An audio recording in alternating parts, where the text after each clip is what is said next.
right.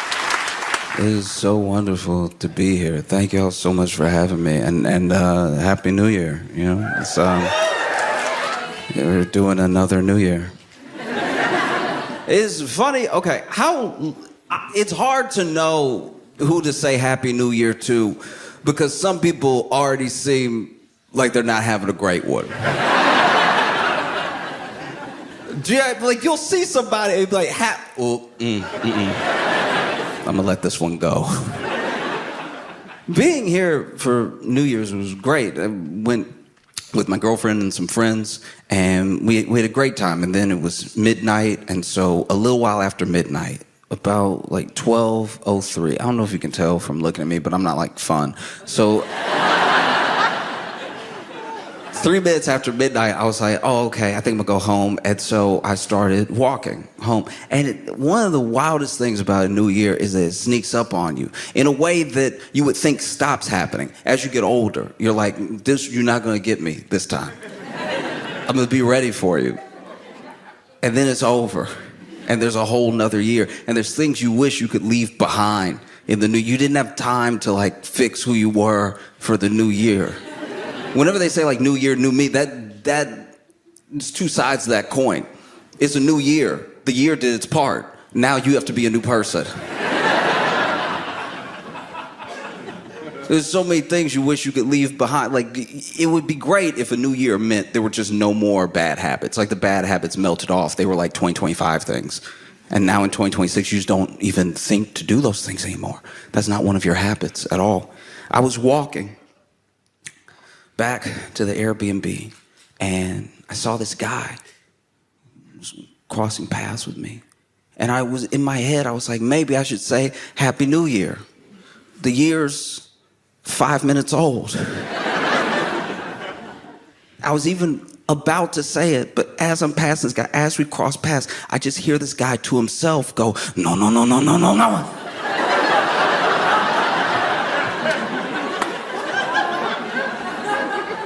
And holding his stomach so tight. No, no, no, no, no.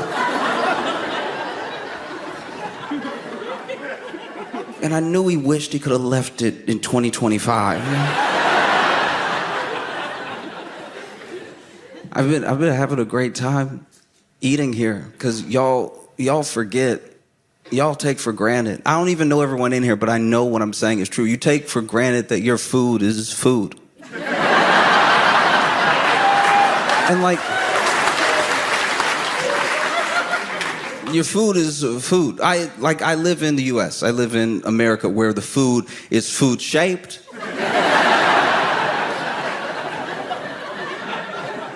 One thing I will say for the food in America, it will always be the shape of food that you're expecting. And we've come out with new shapes. We have new shapes for food. You'll want chicken. Let's have some chicken. Great, we've made a chicken nugget for you. Okay, I'm still familiar with those. Will it be like a little clump of meat with some breading around it, grilled up, or will it be deep fried, nice and delicious? No, this one will look like a dinosaur.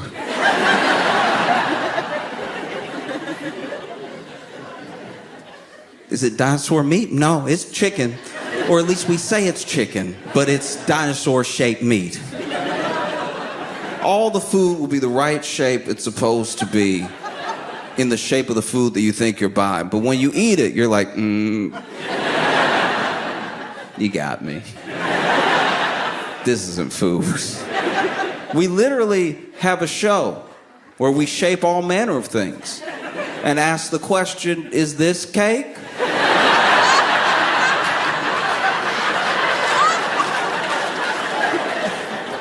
That should give you an indication of what the food is like.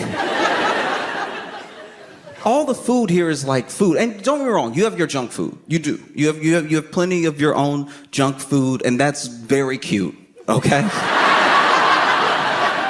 I've had this conversation, I've even had this argument with plenty of Australians, and they'll be like, no, we have our unhealthy food. I'm like, no, that's not what I said. That's not what I was talking about. You have your junk food, which is it's a fascinating attempt at junk food.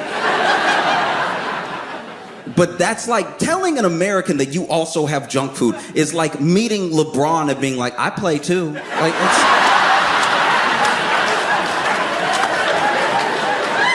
You can't even begin to understand the levels of junk food we have reached. We are the king. And not to come over here and tell you that America's better at something and be a real American about it, but like we are very good at junk food. We're so good, we're dying. We're dying in droves. We can't stop dying, but we also can't stop eating because we went in the lab and we were like, they won't be able to say no to this concoction. Your food is like food. That's crazy. Full food.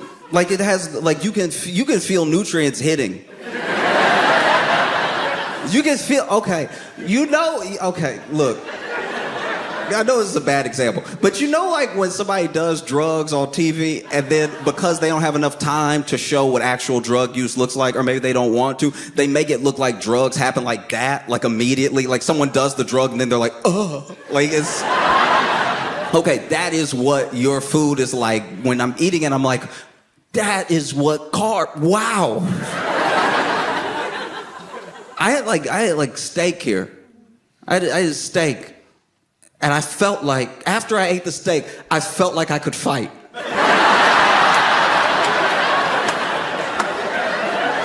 Not as in I was angry. I felt like I knew how. Because so much protein had gone into my body.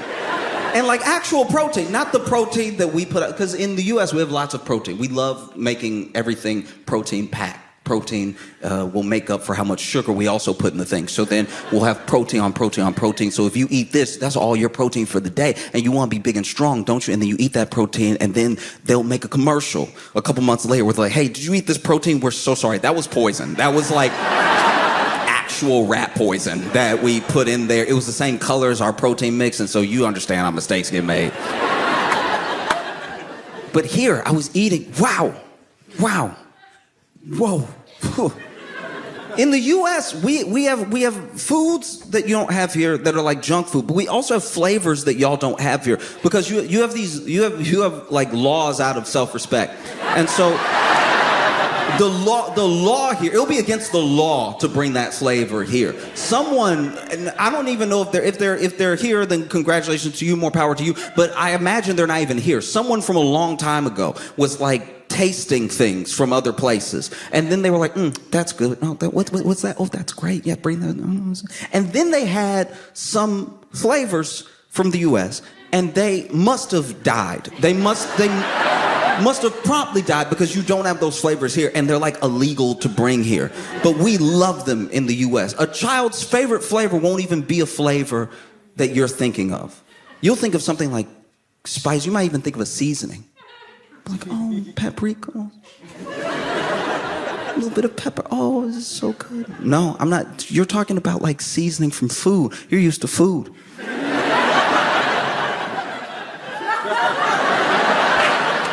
It's not what I'm talking about, right? I'm talking about flavors that you could never imagine because they don't exist in nature because they're not real. Use your imagination.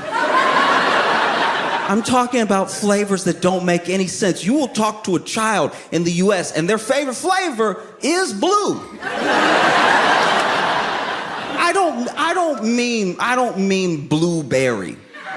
I don't mean a natural, the hot pink but blue color that's usually just on posters for movies. That will be the color of a food, and that color has a flavor, and that will be that child's favorite flavor because they've never been introduced to food. And then, as someone from the US, as an American, you travel, and you find out that we have this horrible reputation for being like loud and boisterous, dumb stuff.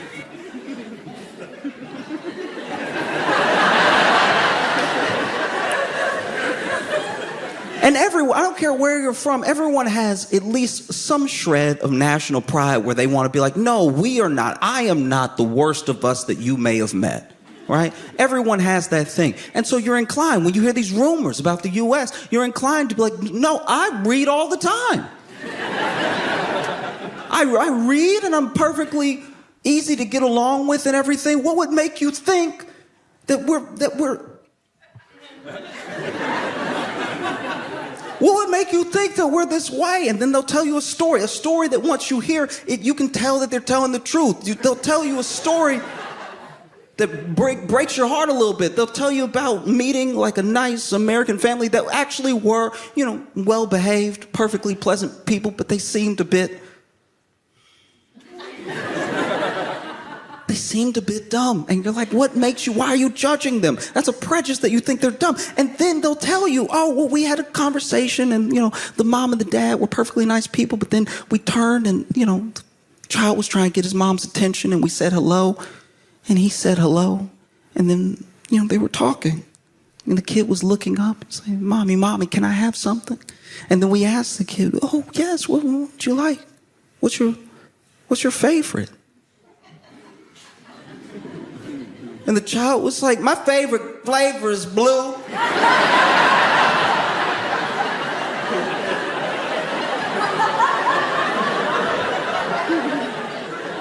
And as soon as you hear that, you're like, yep, that definitely happened. That 100% happened.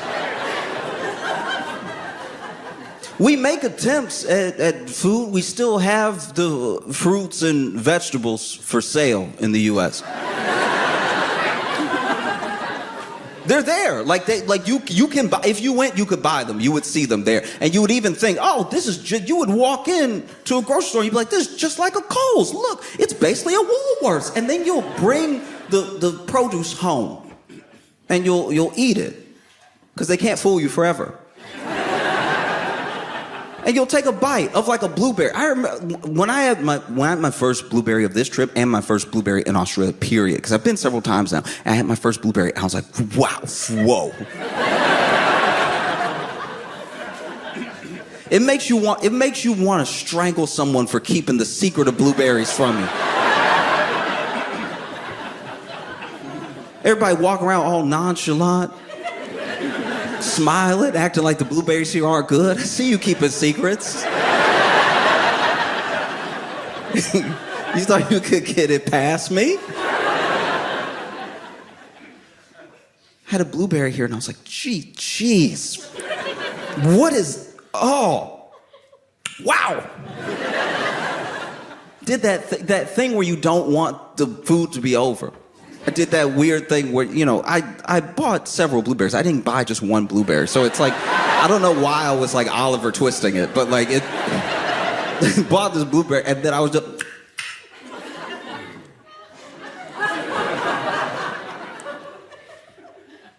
I was scared to have another one. Because I was like, what if that was the best blueberry? What if that one was the best though? And the next one is gonna taste like the ones I'm used to. I had another one, and the other one was crispier. It was tighter. Because this is the thing. This is what's crazy that you take for granted. Y'all put your produce out when it's like ready.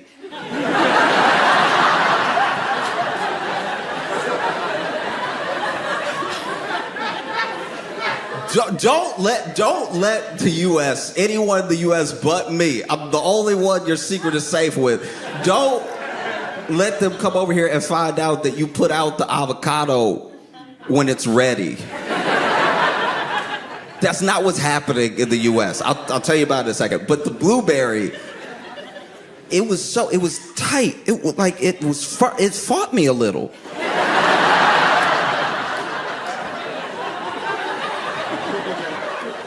I put blueberry in my mouth and tried to start chewing. Blueberry over here being coy. It was like,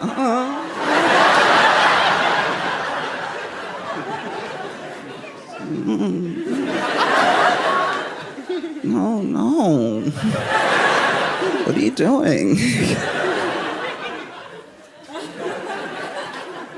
Okay. That's not what's happening. In the U.S., you have a blueberry, and it is blueberry shaped. They play a mean game. It's blueberry shaped. It's even, you pick it up, it's even blueberry weight, and then you pop it in your mouth and you start chewing, and you're like, this is a nipple. There's no way that it has no give to it. I'm still chewing. This is crazy. The avocados here, the fact that you can buy it And it's like, you know what I mean? You could eat it that day. You could not. You could save a day.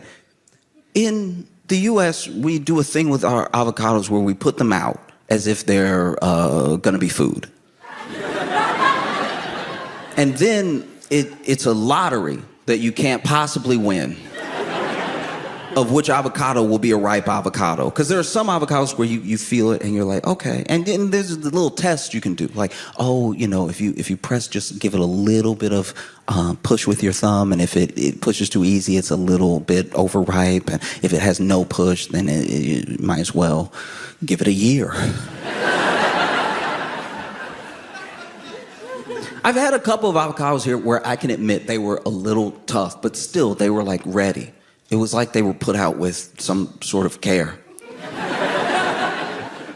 But the avocados in the US, you buy one and you're like, all right, I like to gamble. Let's play.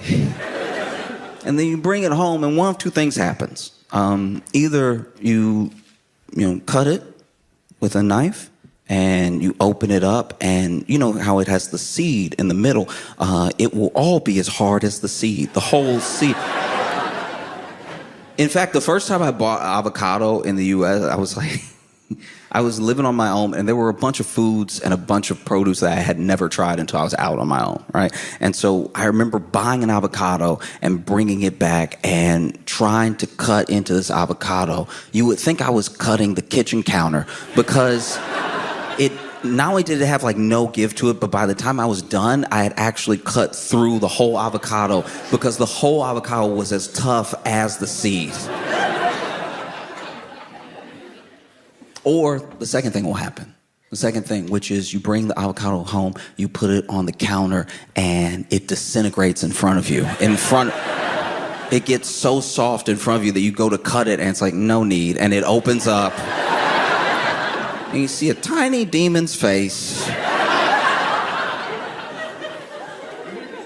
little whisper of vapor goes up. And you lost.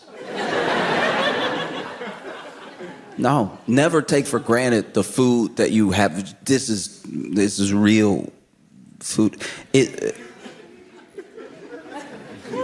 Like I couldn't understand. I can understand being vegan in the U.S. because you probably should.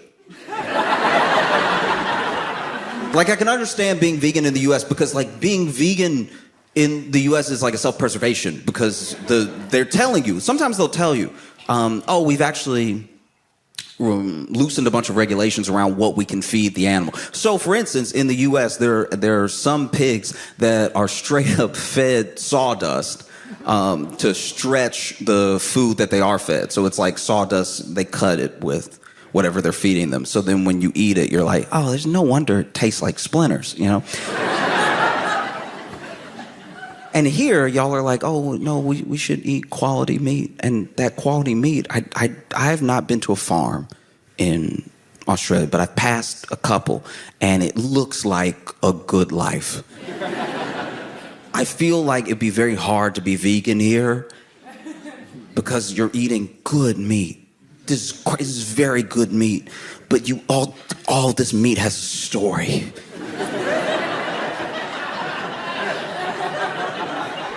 Every burger could have its own, like, Babe trilogy. You know what I mean? That's what happens when you eat good meat and it's treated well. It tastes good because it was good. That was a good dude that you...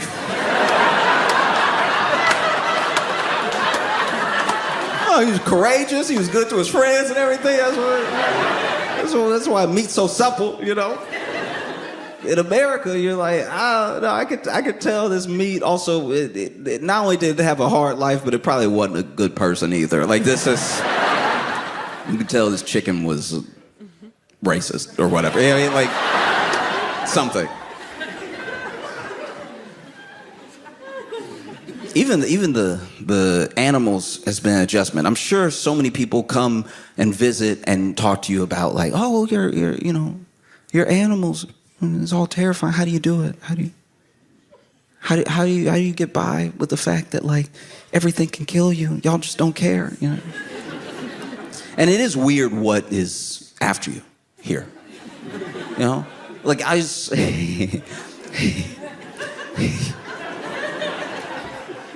saw a spider here. Don't do that. Don't do that.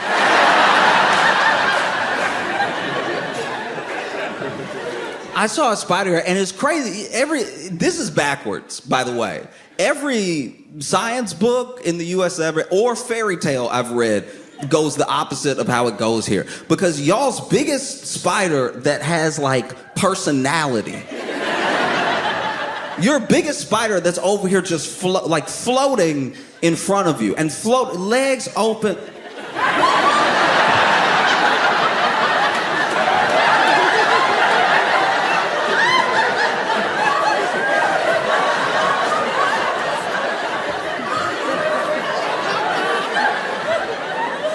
I don't know if this actually happened or if it happened out of fear in my head that I was filling in the blanks and stuff like that, but I could swear I heard it. It was in front of me. Like,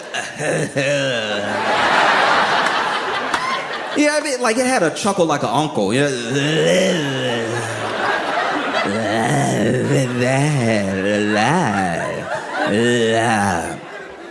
That one you don't need to worry about. Y'all will walk up to that one, let it crawl in your hand, open the door, and toss it out. That's crazy.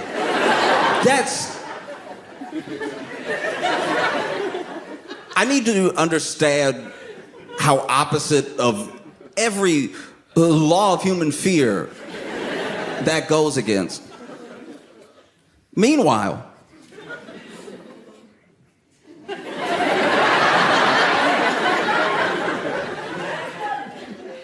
the smallest, the tiniest, not even worth mentioning.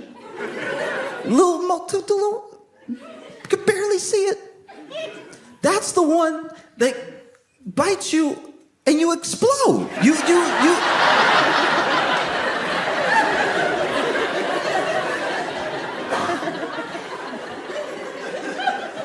I've watched it happen. I was watching this nature documentary, and this dude.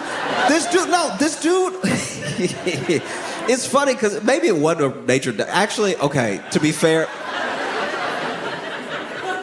that was, I don't know. It was probably, I don't know if racist is the right word, but it was probably bigoted of me to be watching this Australian guy talking and see spiders and assume it was a nature documentary. He may have just been living his life, but like. There was a huge spider. It was in his face too. And the cameraman was following him, and it caught right up to him because he turned and it was right there, right? And it was over.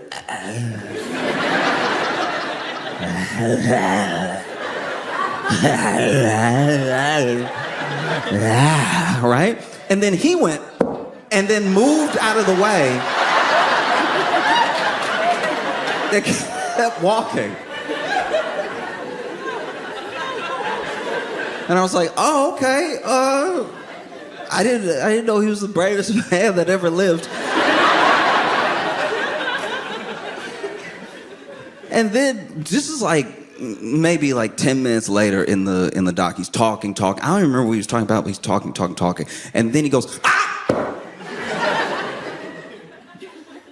They zoom in, he moves out of the way. The tiniest, barely worth mentioning, smallest spider is smeared on the wall, and then the camera goes back to him, and he's like,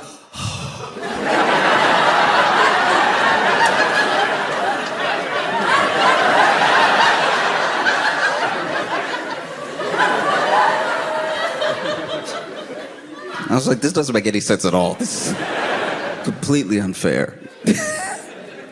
Oh, this is sad. Even from what I've seen, like this kangaroo situation. Why didn't you warn anybody? Why didn't you tell anybody? Every single kangaroo has been to jail. Every single one of them. Why are y'all acting? Y'all exported the idea of kangaroos like they were just this fun little animal that loved to hop back on its tail and box a little. That That was bad on your part. You should take some responsibility for that. I'm not gonna lie. That can't be our fault that we all thought that they all smiled. Like that's every picture of a kangaroo ever. The mom smiling, the little one popping out of the pouch like. Meanwhile, you come to Australia and the kangaroos are over here.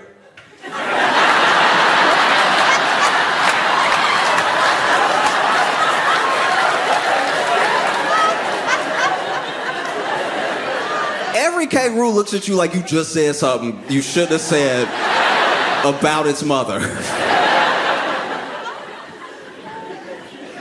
That's insane. You didn't tell anybody that they had claws.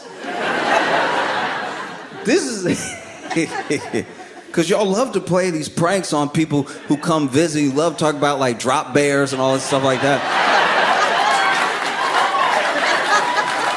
Y'all, forget the drop bear. You already did it with the kangaroo. Americans are going to come over here like, oh, there's one. Give me a high five, throat out. Nobody told us how strong these things were. The first time I even saw a kangaroo that was like real, that was like you know what I mean? Like the kangaroo, the way that y'all would see a kangaroo and keep driving. That one of those kangaroos. The first time I ever saw one was the one thing that you let slip. The one video you let slip to the rest of the world.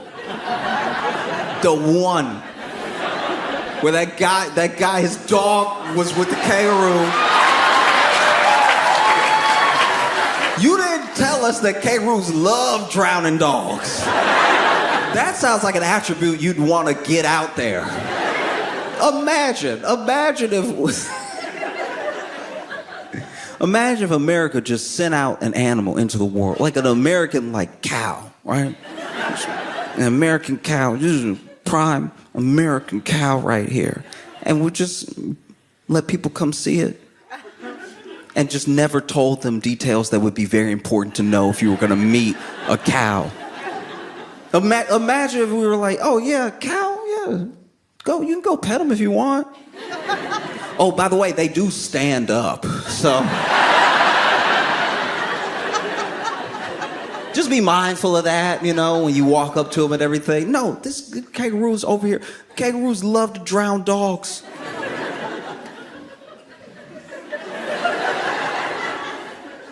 As a friend, let me help you with something. I understand that you are used to these wild and dangerous animals, but some aspects of what they like to do are deeply troubling.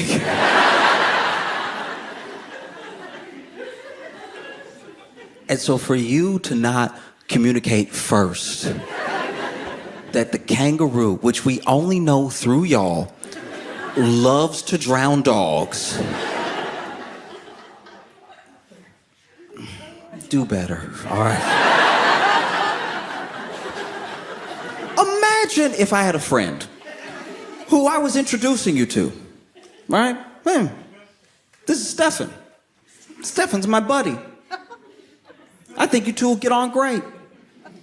And then, years later, I'm like, oh, by the way, Stefan loved to drown dogs.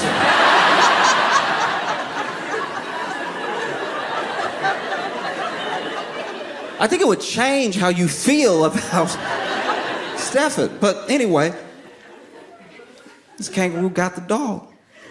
And it's like, oof, what a great day. I'm about to do what I do best. And then this guy walks up, and I didn't know, okay, because of how the video played out, I don't actually know or understand how big this man is. Because he walks up to the kangaroo, and the kangaroo is like, that's odd. Usually people see me do this and they run away. And he walks up, must be his dog, or maybe he just doesn't want to see murder that day. And admittedly, the first video that I saw was on silent, so I don't know if he yelled anything or not, but he definitely had the posture and the shoulders of somebody who might have been yelling, which I didn't know that kangaroos understood English, but yelling, and then kangaroo sort of bows up a little bit, and then you saw it. He punched that kangaroo in the face.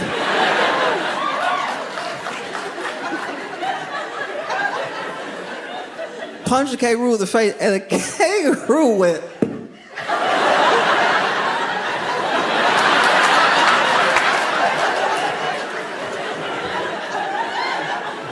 This has never happened to me before. And I'm just saying, like, as a species that boxes, he should have covered. You know what I mean? Like, he should have seen it coming. From memory, it was just a straight left. He should have been able to dodge that. Oh, got all these animals. I got one. This is the other issue that y'all have. I don't know if you can do anything about this, but this is just me noticing, okay? Slight critique. A lot of the animals that you have here that are adorable and love to murder for fun are covered in fur that makes them that much more adorable. So you'll see like a wombat and you'll think, friend?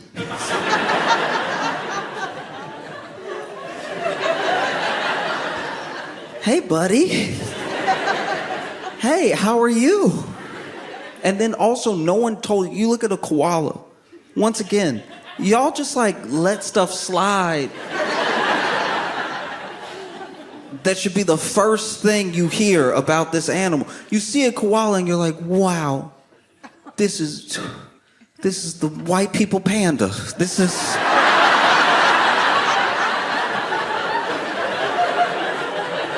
truly incredible. Look at this adorable animal. Look at it sleeping. Loves bamboo, I think. I don't know.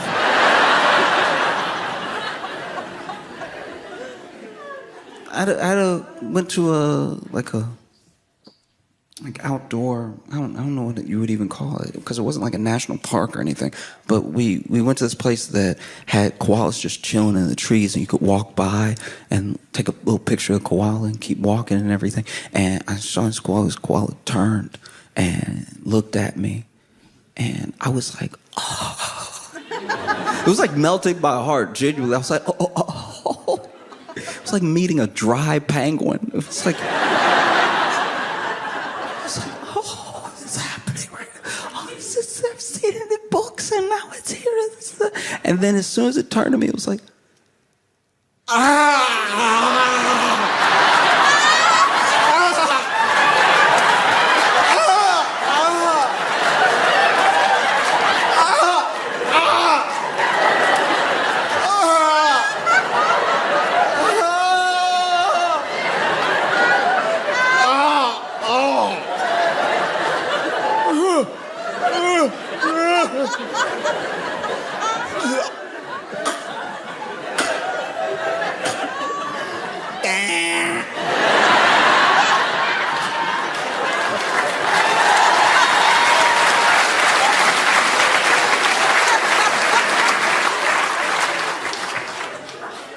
Why? It's the people of Australia. With all of your tourism efforts and with all of the digital footprint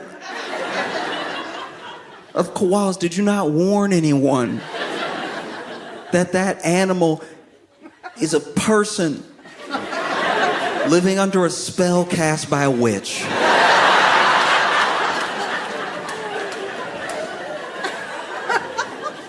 It's the only way to describe what I heard. But it's just normal.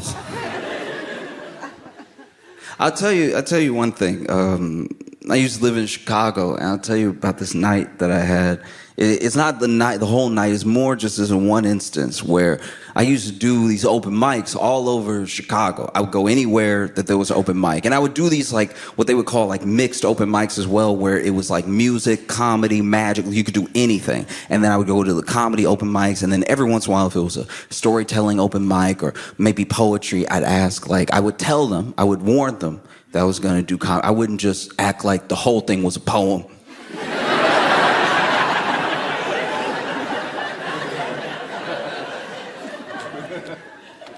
And then they would let me up, usually. Every once in a while, it'd be places like, no, we only do this thing, whatever. It's fine. But I remember going to this part of Chicago I had never been to before. And I was still new to the city, so I didn't know my way around or anything. And so I do the open mic. An open mic could last anywhere from an hour to like 4, depending on how many people wanted to go up and how many people were willing to stay and watch the people that were going up. And so I was over here in a part of Chicago I had never been in before, trying to find the train again. Because I used my phone on Google Maps to find where the open mic was. But because I walked so long and then took a bus and then walked some more, I had no idea where the train was going to be to get me home. And it was already 1 a.m. And so I was beside myself because I was like, okay, I got to get up at 5.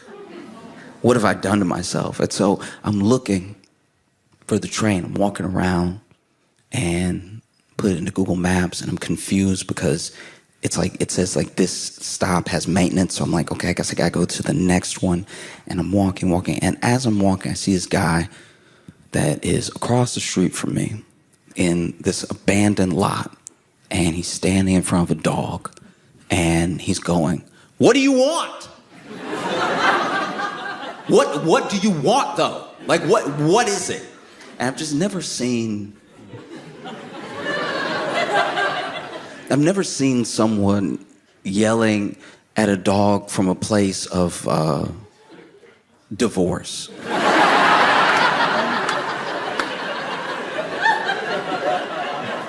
Do you know what I mean? Like, because it wasn't like, what do you want? Like when a baby's crying or something, you're at your wits' end. It was like, I'm done. What do you want? Like what will make you happy?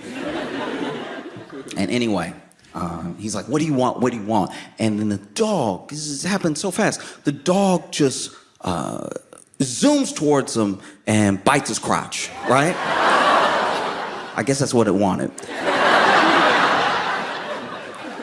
And every man in here knows, every man that hopefully will never be in this situation knows, though, that there's no way to effectively defend once bitten. That's it. But it bit him, and so now he's like, ah! He grabs the dog's collar, and they're both just like wiggling around, right? It's a lot of this. And he's screaming, and maybe you're wondering if or when I helped, and I didn't. I didn't help because, look, the dog, hopefully that dog only got beef with him.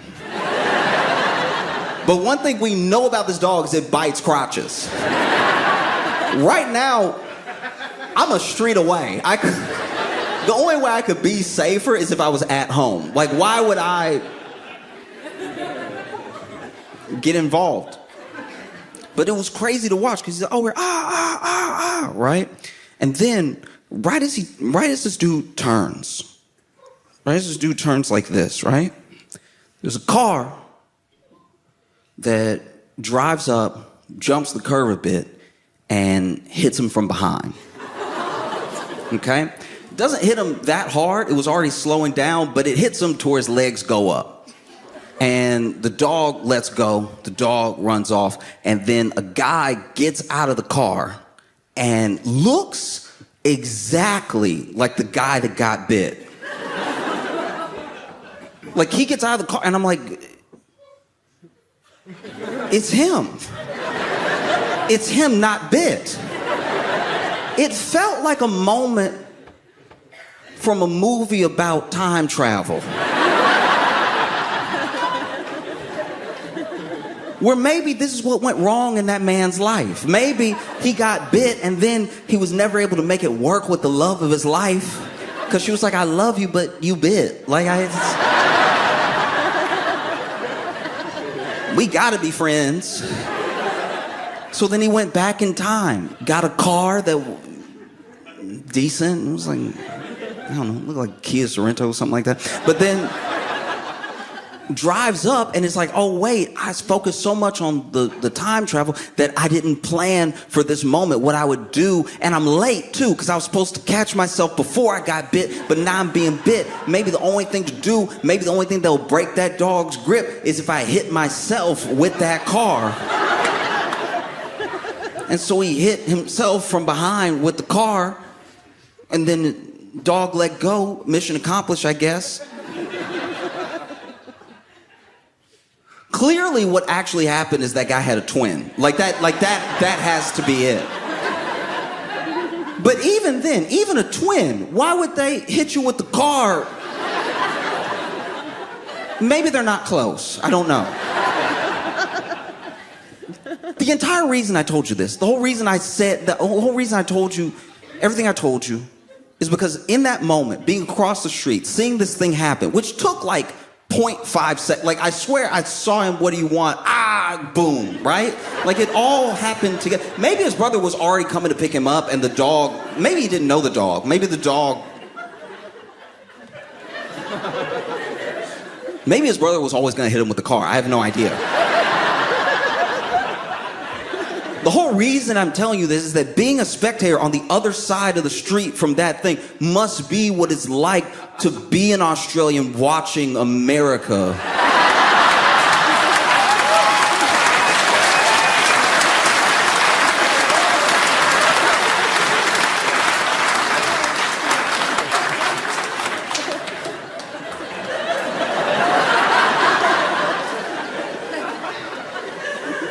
Because just like me, it's not like y'all are coming over to help or anything.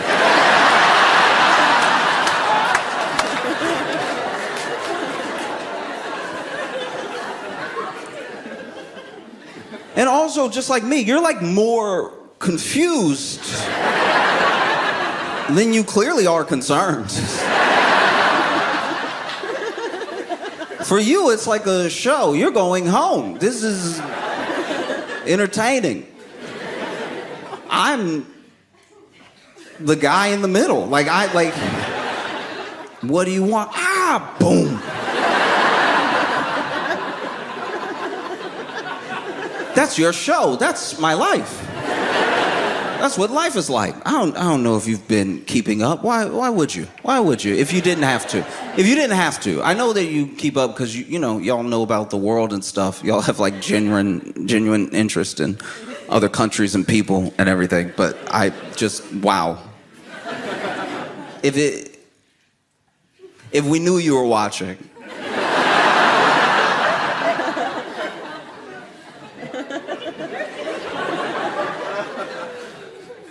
Now, because I came here, I watched some of your news thinking, all right, look, nobody's perfect. Let's get some dirt on Australia. I watched plenty, and wow, this is. What are you doing over here? You know what I mean? Like some of the things that make it into the news, I'm like, this is an email. This is.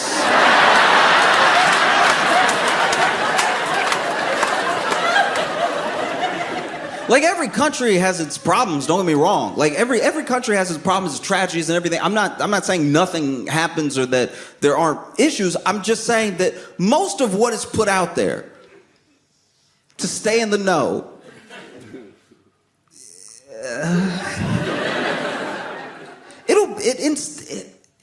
you gotta understand, it's almost like speaking a different language, because I will read the news here and it'll be like, Kath doesn't like shopping.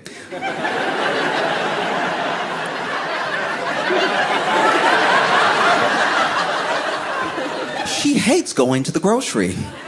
So she's already planned all her 2026 meals.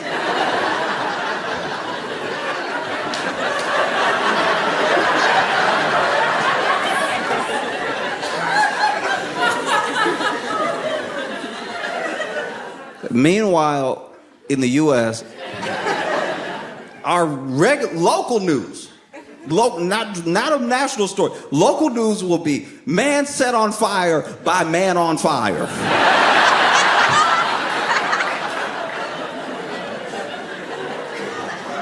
With hug.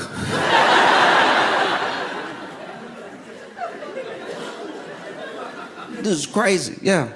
No, this is very bad. In case you're not aware, our president, he is definitely now, as one could infer without any doubt, with complete certainty, in at least every other page of the Epstein files. Like it's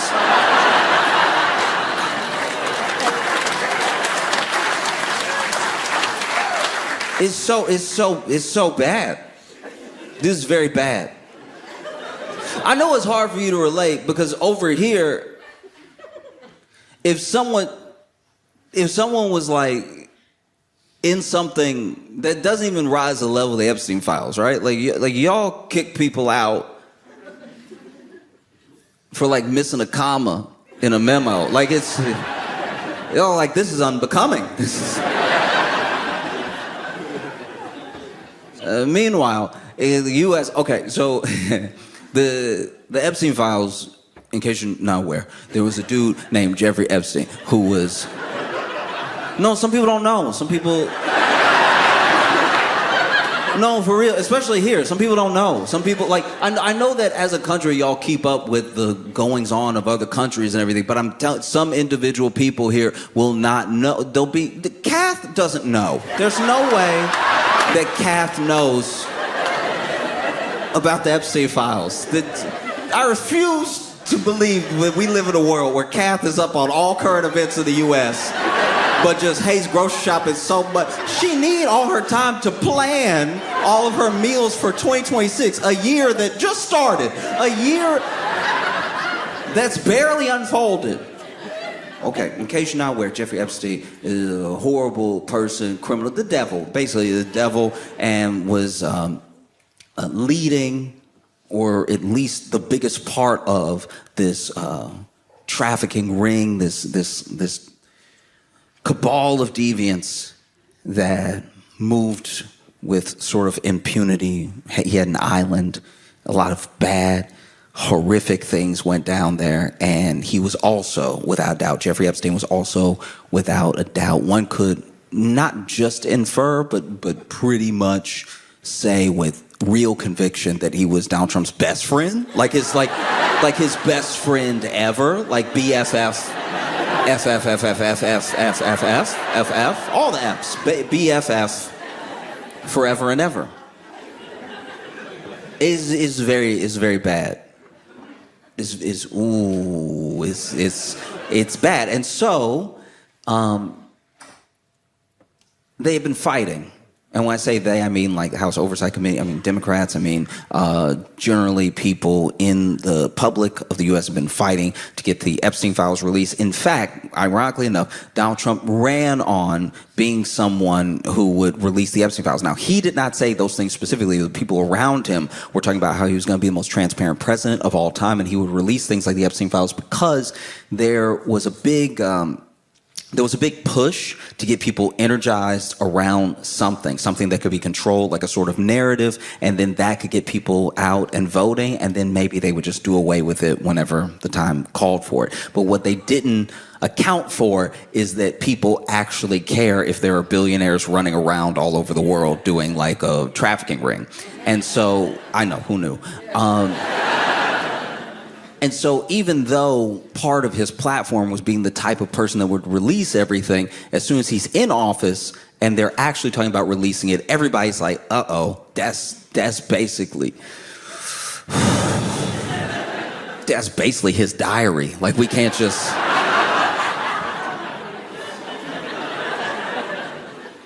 And so Trump fights it for months. I mean, the House is like kind of closed over it for a while. They're actually reps that they won't swear in because they don't want to have the votes. I'm saying this, the Republicans don't want the actual votes to be had for the release of the files.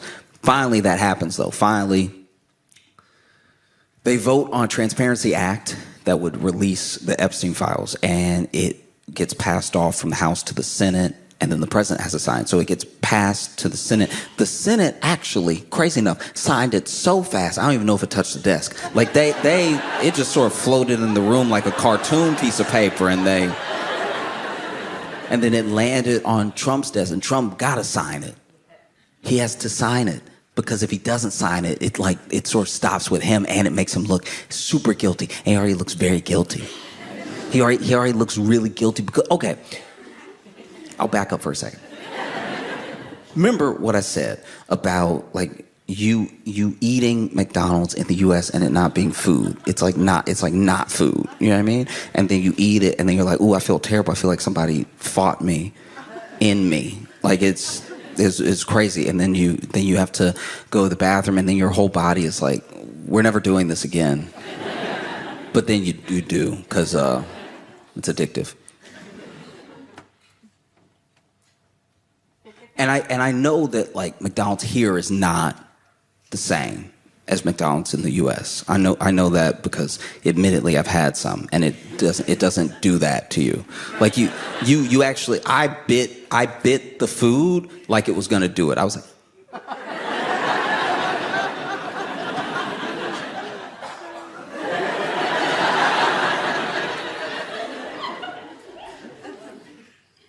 but then I heard, and I know it's a rumor. I know it's a rumor. There's nothing that confirms it. But I got nervous because I ate McDonald's here.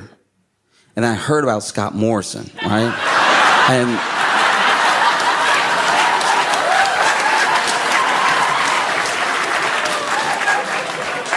I was like, oh no, maybe it's not different. Maybe, because that's exactly what happens in the US.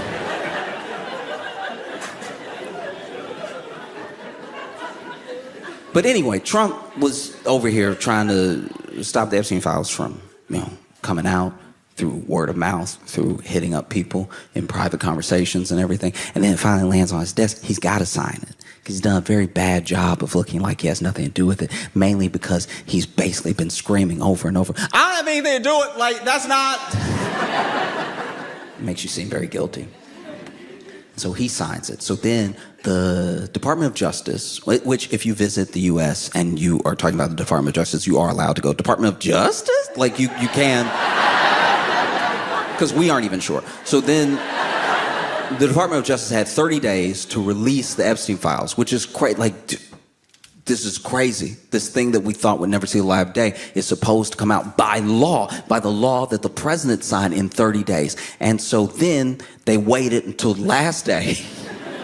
And they said they released it early, but by 10 minutes of the deadline at midnight. But they release it, and the head of the Department of Justice comes out and it's like, there's actually so many files that we can't even release them all today, which is against the law, because the law was for all of them.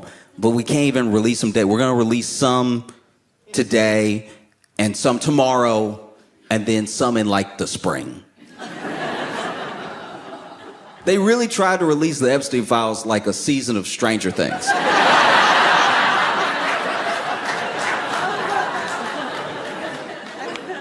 It was insane.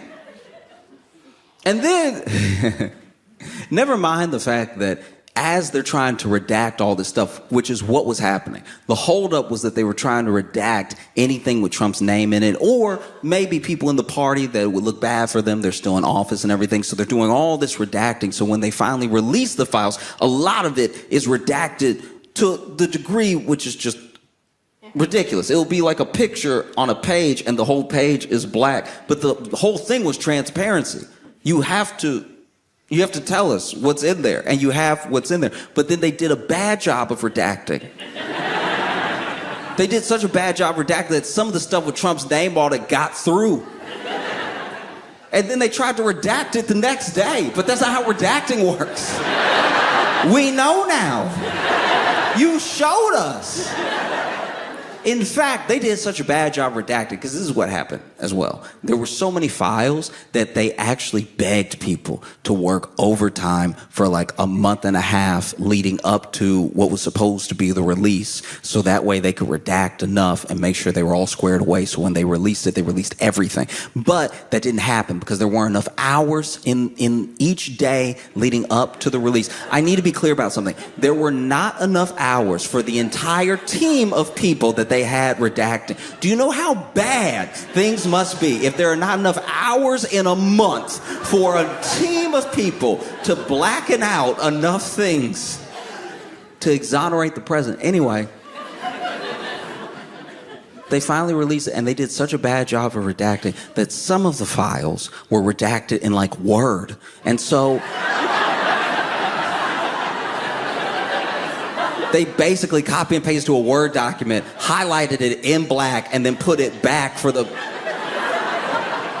So if you were to copy and paste some of the Epstein files into Word and unhighlight it, you could read what the Department of Justice was trying to redact.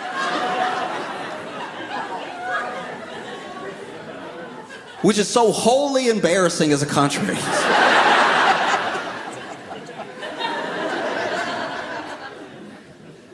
And it's all because Trump has done such a bad job of trying to cover up that he's not in the Epstein files. Scott Morrison did a better job.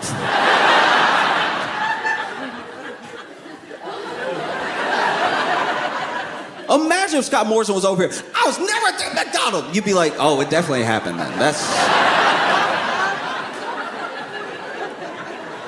Why is he screaming? Yes, it happened. It's so embarrassing because it's to redact stuff we know. That was his best friend.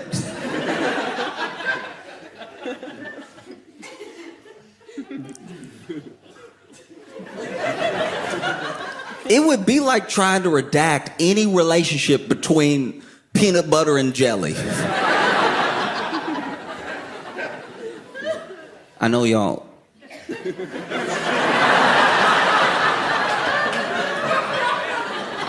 I know y'all don't roll with peanut butter and jelly like that. I know that.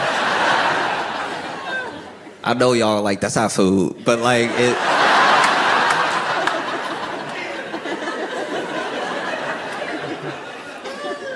But to us it is.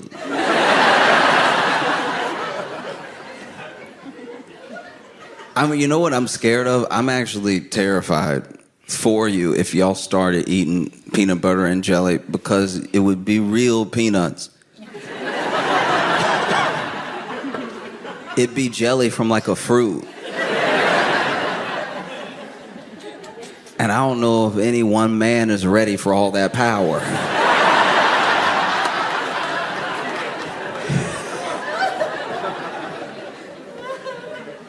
So we'll see. We'll see what happens. But this is bad. It's about as bad as getting bit in the crotch. And then hit by a car.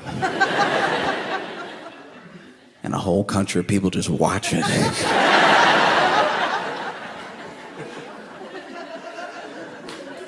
Because I will say that there are people, I know there's like murmurings and there's attempts and there's the schools of thought here that would like to bring more of what America does.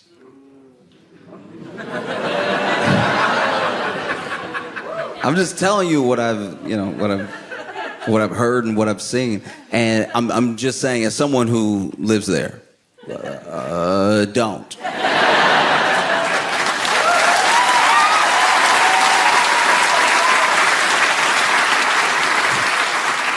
I am begging you, don't do it, all right? Because look, I understand. Every country is going to have its problems, and every place is going to have things that feel like they can be solved by taking a piece of what another place is doing. But in those moments, you really got to look at the bigger picture. What is life like for people here? What is life like for people in the U.S., you know? Once again, you take it for granted. You eat food.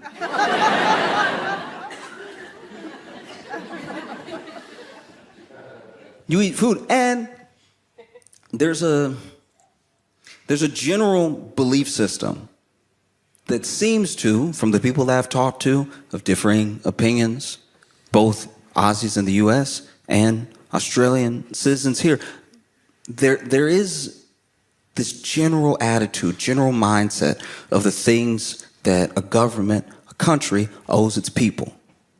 And those things are, I think they're a big part of why this is a great place to live. And I think that tossing them to the side for a little bit more of what America has, which is, I will say, a game.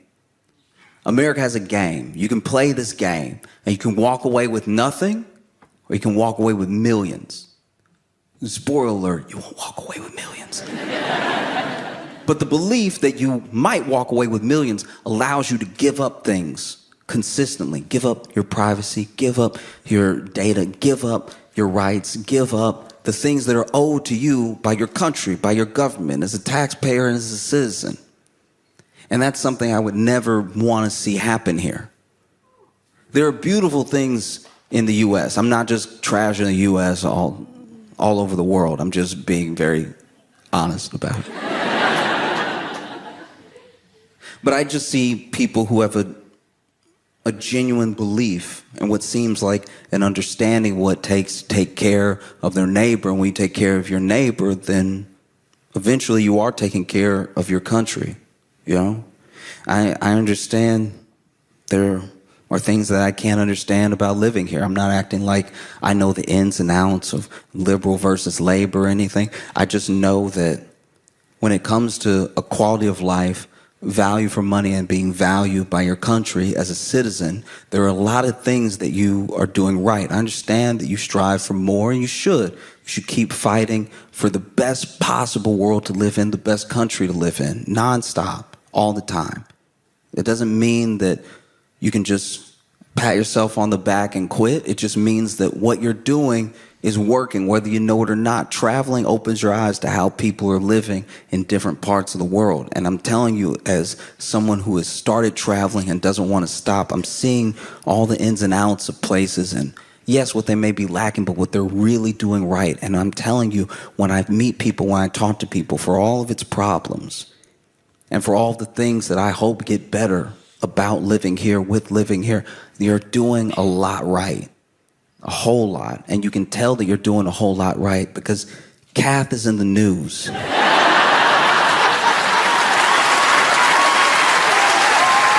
Melvin, y'all been amazing. Thank you so much. I appreciate it.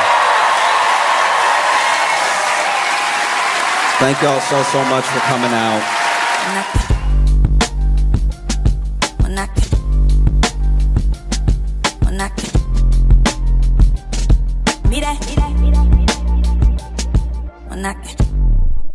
It's my pleasure to bring on the stage. He's one of my favorite comedians. You know him from The Daily Show. It's Josh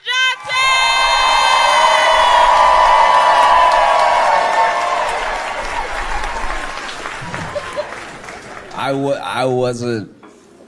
I just finished. I had no idea the Diddy documentary would be episodes.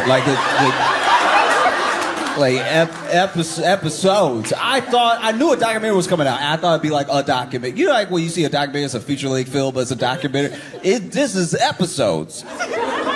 50 Cent produced a documentary about Diddy that he's apparently been working on for a decade.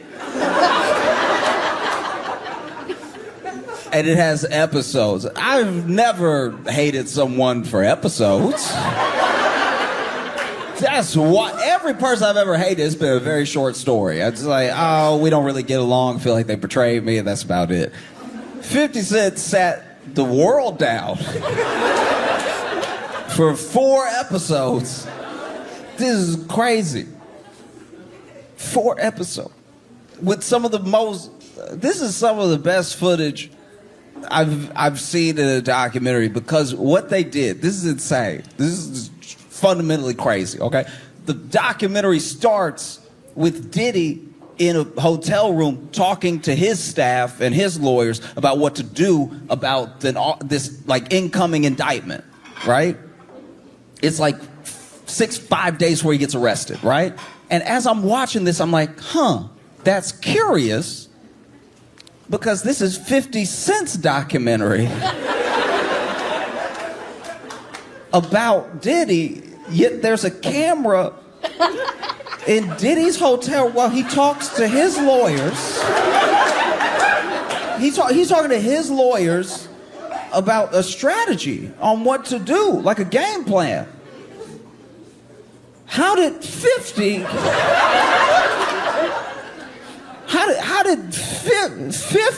Cent get this footage?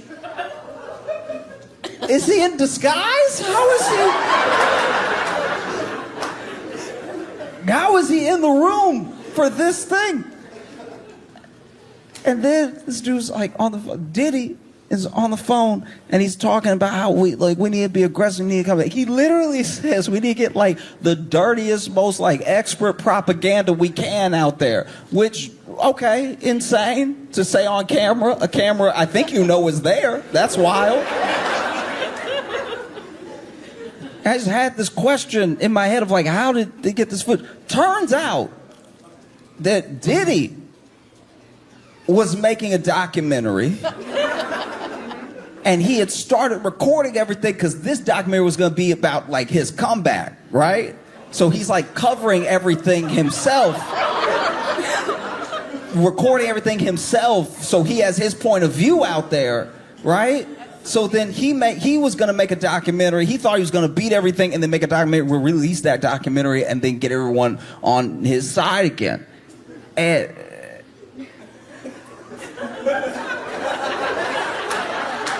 now you have to ask yourself, how did 50 come into the possession of Diddy's footage for Diddy's documentary about Diddy?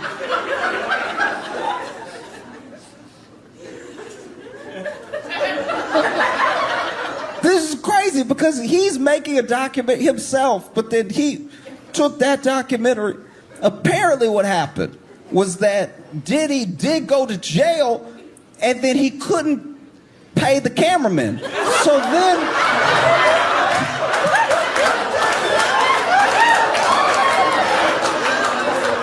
So then 50 was like, I'll pay the cameraman.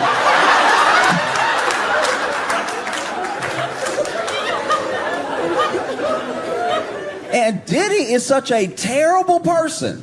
He is such a terrible person that even in the documentary he was making about his comeback, it makes him look so bad that 50 didn't need to edit any of it. It literally...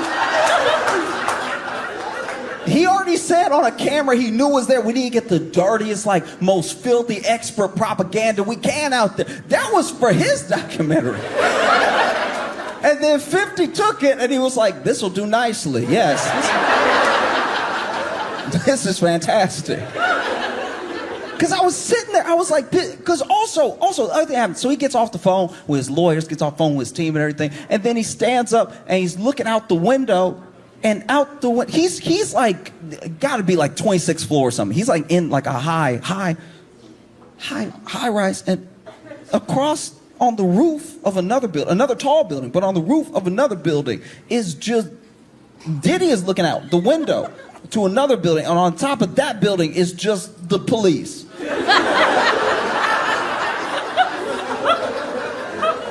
I'm not the police, so I don't know exactly how they operate, but that's the first. Usually in a stakeout, they hide. The fact that the police are outside Diddy's window on another building just like...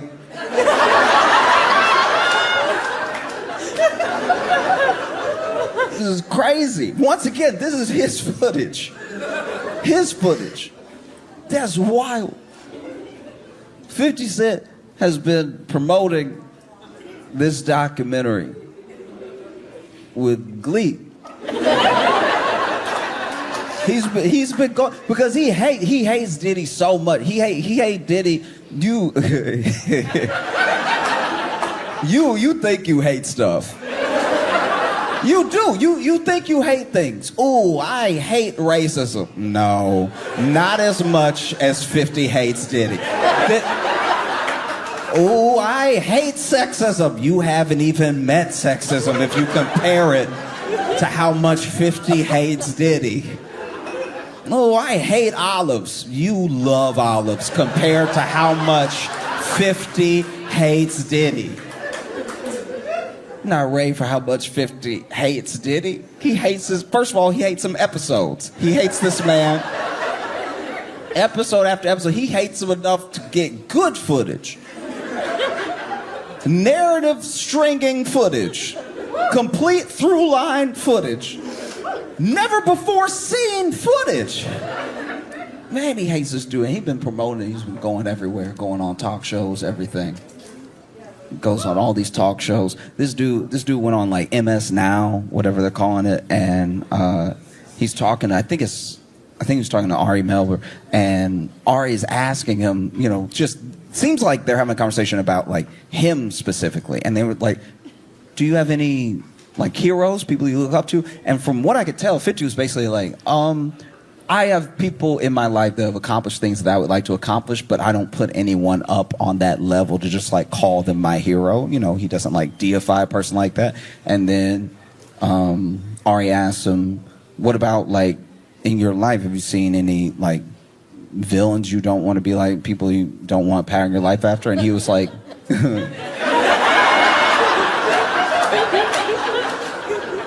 he's like, Diddy. This dude, because this dude has been making this documentary for a while, just quietly, in the shadows, just collecting, just making it happen.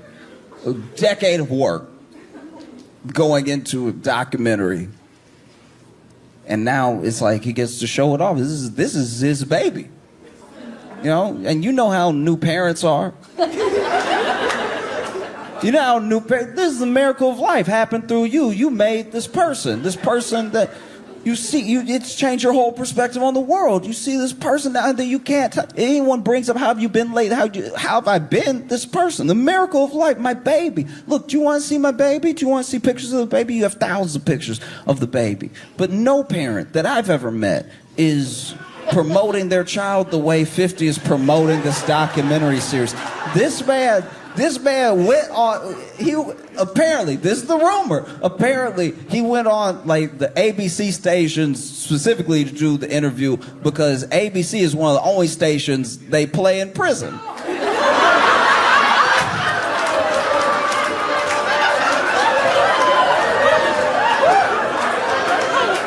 This is a biblical amount of hate. Cain didn't hate Abel this much.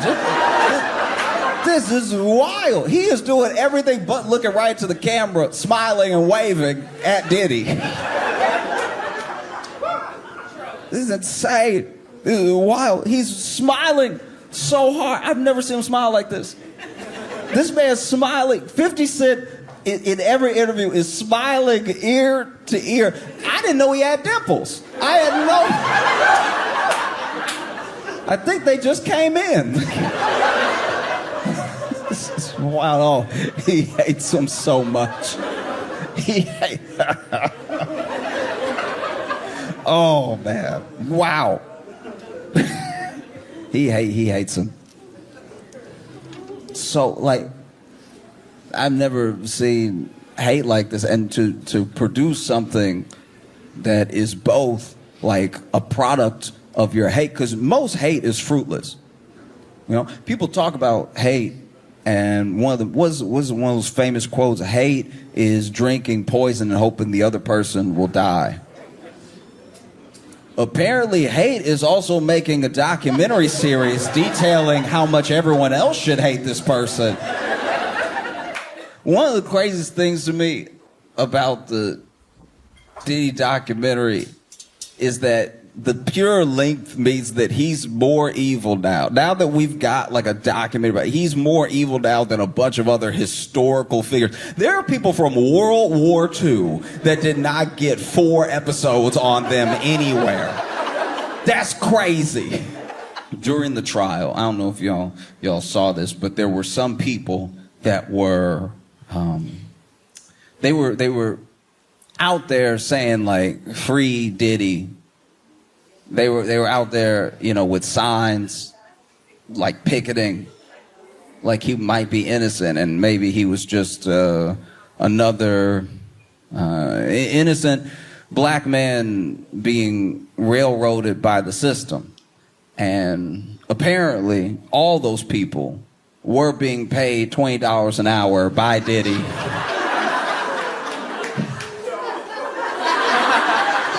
Here's the thing. This is what's so funny about that to me, is that, like,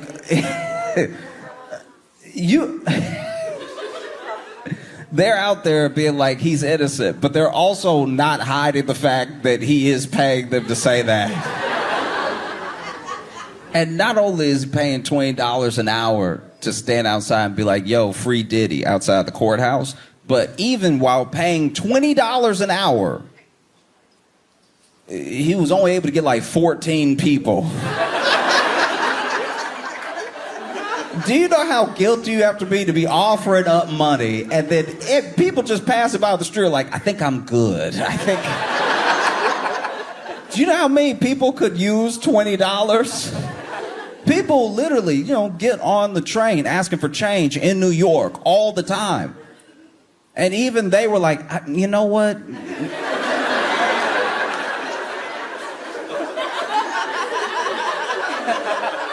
Not every $20 is a good $20.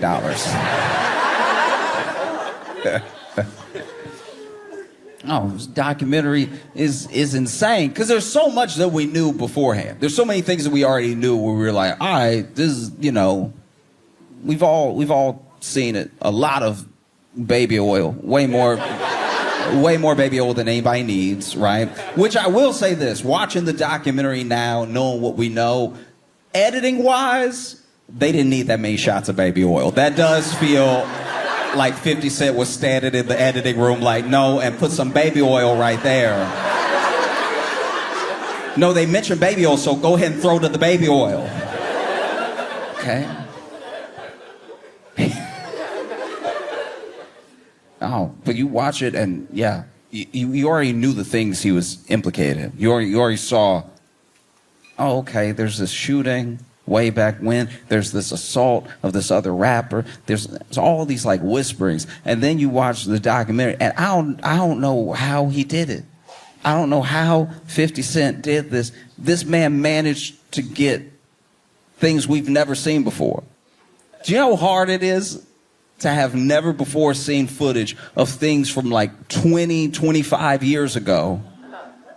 Like, a good example is, in the documentary, they talk about how much Diddy may have had to do with the deaths of both Tupac and Biggie, right? Which is also insane, that someone who can't rap at all may have deprived us of two of the greats. That's crazy. It's so disgusting. It would be like if Trump shot two of the presidents that were on Mount Rushmore. Like, it's...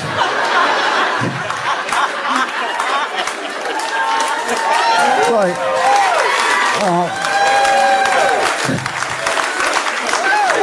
and then years later, we're just sitting here like, not Lincoln. How you gonna do that to George Washington? No, it's wild. And so in the documentary, there's like footage, never before seen footage of moments leading up to the deaths of both Biggie and Tupac. I can't describe how hard it is to come by things we didn't even know existed. Both of these were police investigations. The police investigated, not hard, the police investigated both the deaths of Biggie and Tupac, and somehow 50 Cent found footage. I've never in my life hated somebody enough to find footage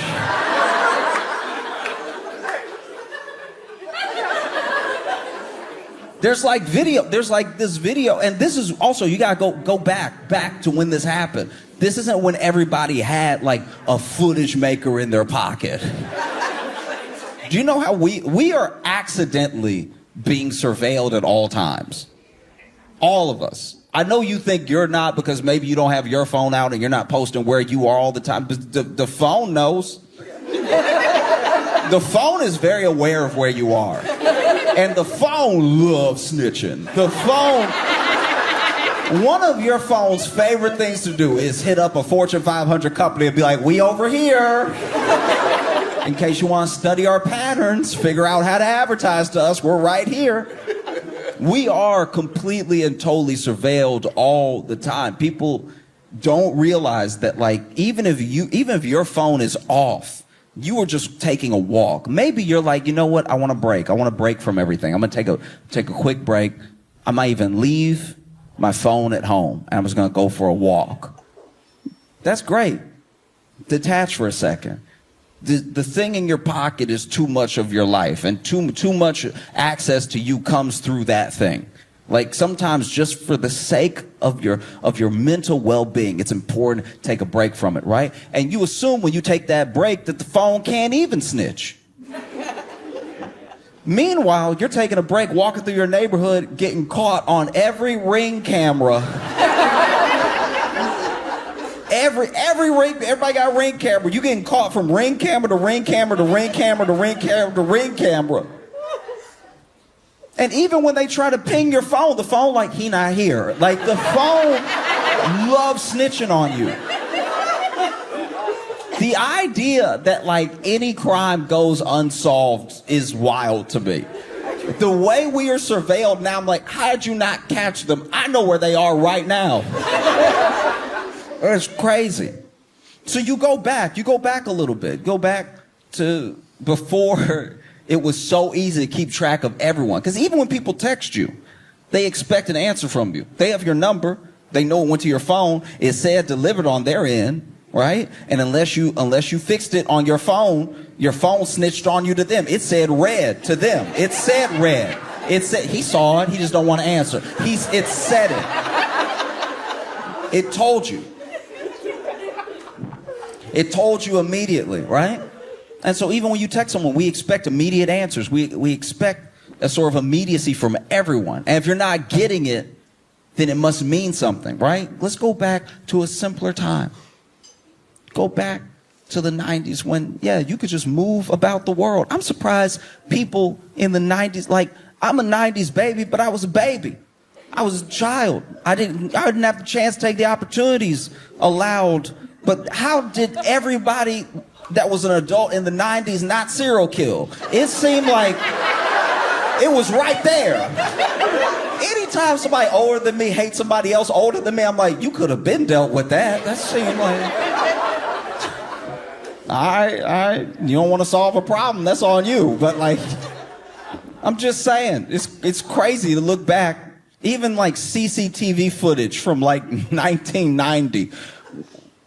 It is indistinguishable from a game of Pong. Like, it's so unclear what is happening in the thing. I can't believe anyone ever went to jail off of the original CCTV footage. It's so hard to tell what is happening. I can't tell if that's somebody beating somebody up on a street corner or if that is the Sasquatch. It could be either one of them. Black and white, barely imaging, got pixels everywhere, just moving. And it's like, as you can see right here, no, I can't see that. I can't see that at all. Even when I watch old episodes of Law and Order, and then they play the footage, that's how you know it was bad. I'm watching on TV, them pretend to be lawyers on TV. And they're still like, as you can see right here, and even sitting at home, I'm like, there's no way anybody can see anything. Like, is this where I'm supposed to suspend my disbelief and be like, it's a TV show, I can see it. Like, go back to a simpler time, right? Go back to a time where if you wanted there to be footage of something, you had to go out of your way. Truly out of your way. You accidentally make footage now.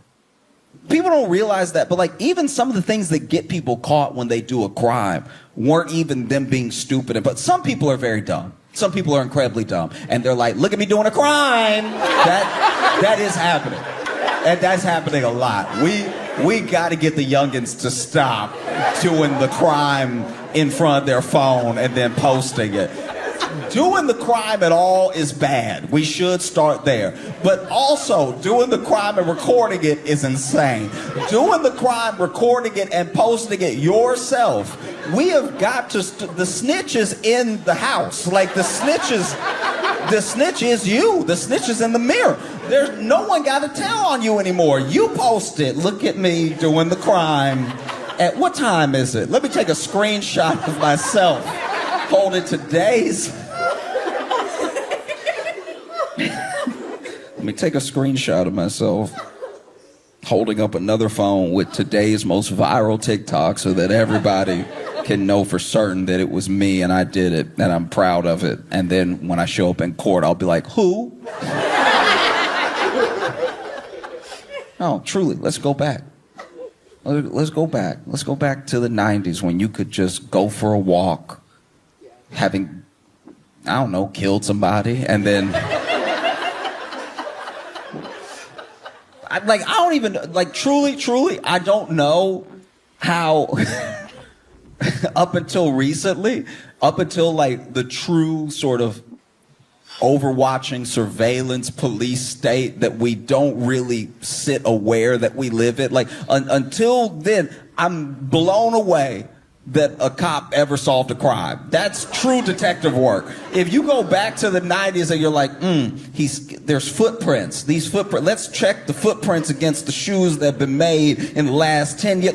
All that stuff is real detective work. And when they caught someone, I think I would have been like, wow. How?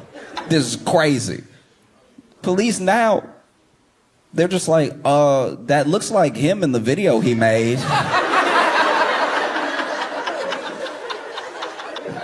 I'm just saying, he said his whole name, so it might be him. Him and this dude, they had beef, so then he beat him up on camera, recorded himself beating him up because he thought it would look cool, and then held up his own driver's license, and then posted it to Instagram. It just seems like an open and shut case. Police work back in the day seemed like real work, I guess. That's... How'd you catch anybody? They weren't here for it. Then you got to track down the people. Then you got to get interviews out of the people. The people don't want to cooperate because they're more scared of this person than they are of you. And then you got to connect dots. You got to wait for DNA stuff to come. The DNA testing wasn't even that good up until recently. There was bad DNA testing. The early stuff, they were onto something, but it was bad. They'd send it off and the test results would come back. It is blood.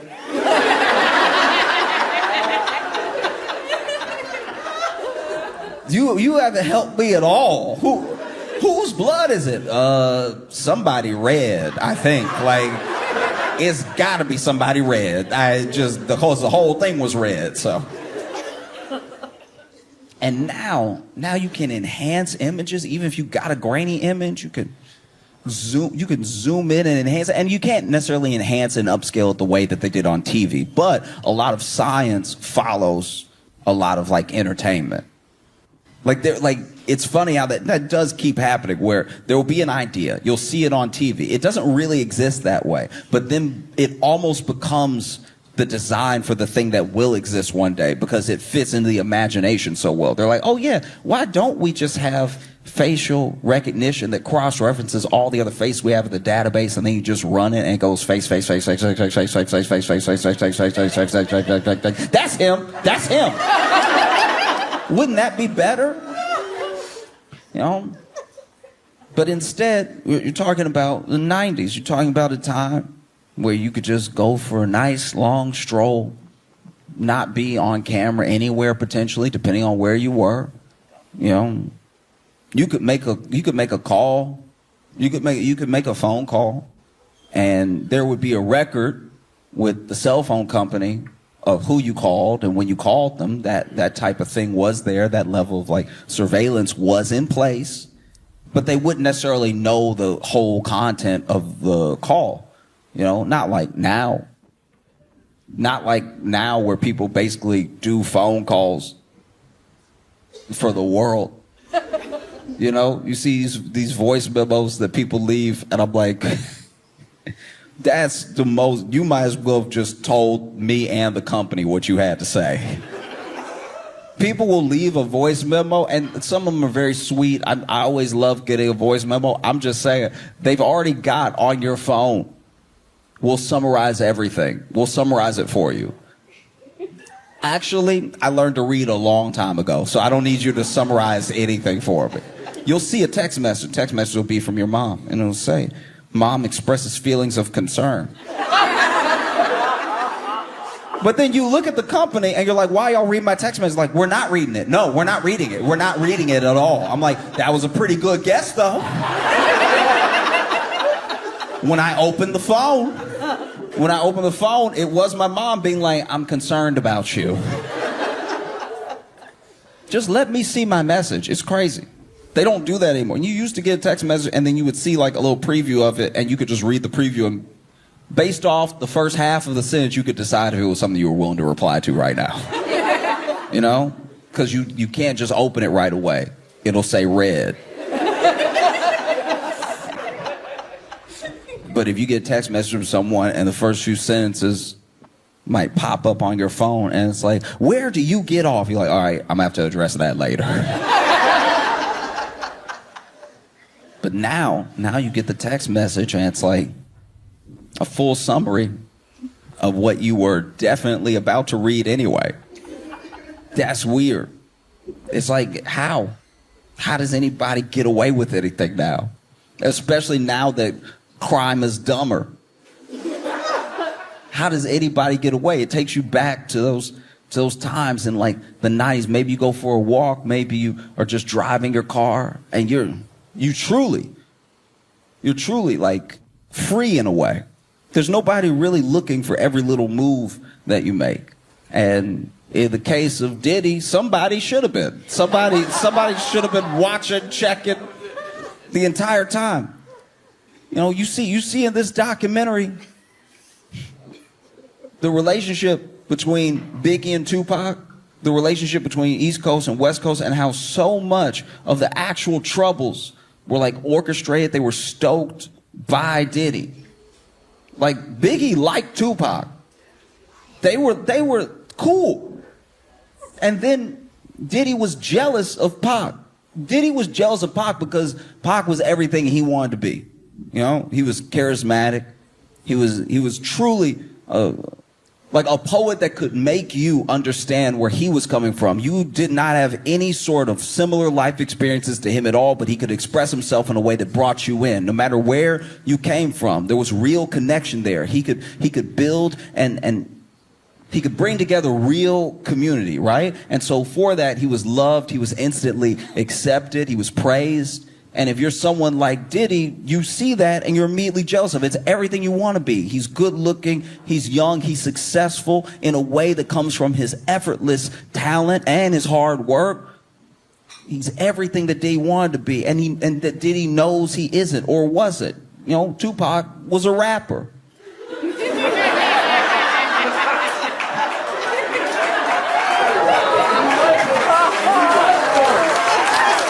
you know what I mean? Like, Diddy, I know Diddy want to rap. Ooh, Diddy want to rap so bad. One of the most dastardly things this documentary has done in some of the editing is just showing Diddy dance for no reason. You can tell Diddy not talented from the way he dancing. I know it's a harsh statement to make, but Diddy dances. Diddy dances like Tom Cruise from Tropic Thunder. Like Diddy. And Tom Cruise was on rhythm. You know what I mean? Like Diddy was over here in the documentary.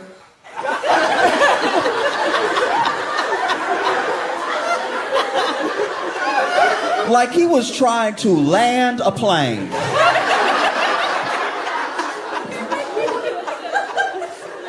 I was sitting there like, what am I watching?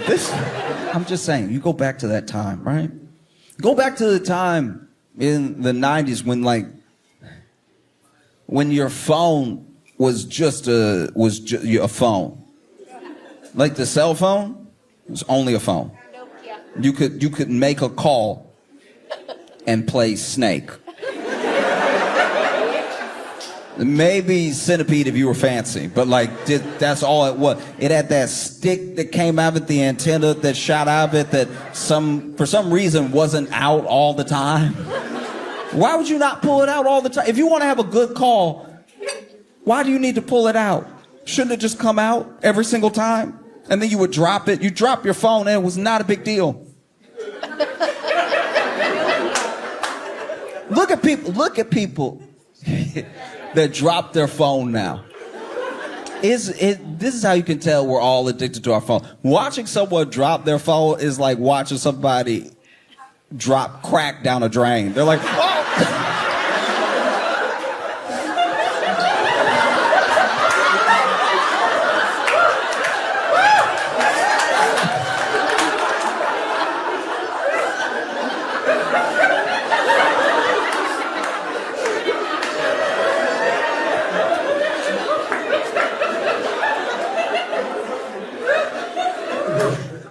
They had never before seen footage of the moments leading up to both Biggie and Pac's death. Never before seen, and not never before seen as in these are the tapes we've been looking for the whole time. We didn't even know these angles existed. That's crazy. And that's very hard to do. Like you see tragedies happen now, and because of social and because of search, people can pull for all the different angles, all the different sides to anything that has happened since everyone started carrying a cell phone, right?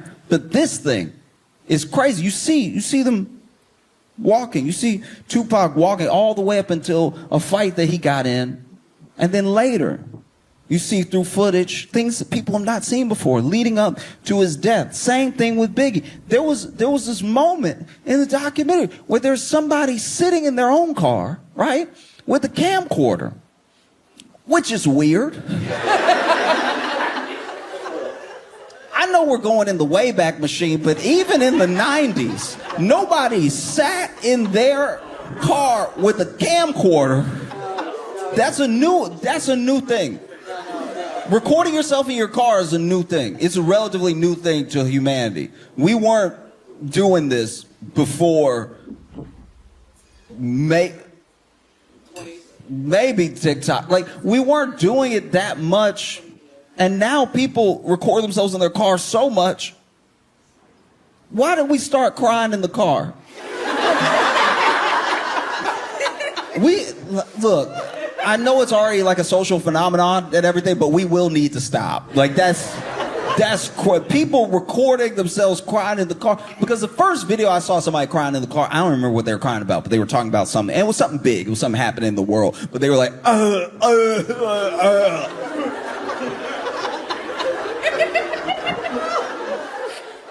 And I saw them in the car.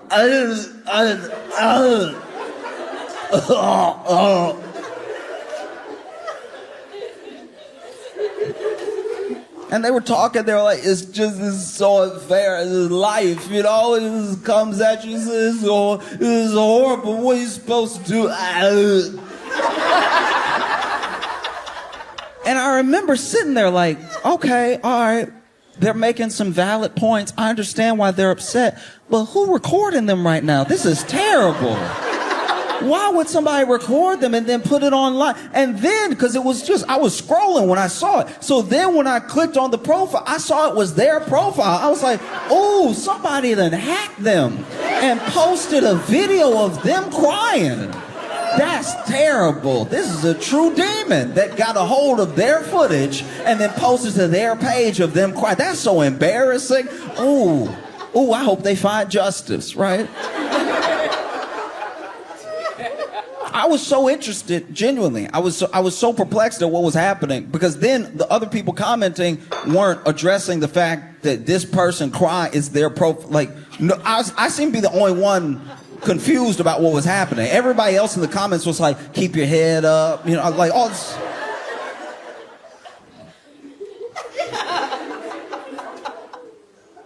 And so, look, I was curious about how this was going to develop because I've been, witness to many of my friends that have been like hacked, especially when Facebook was like young, and then somebody would get on your Facebook, they type out a bunch of things on your timeline, just like dumb stuff, and then, you would get them locked out, you get back on and everything.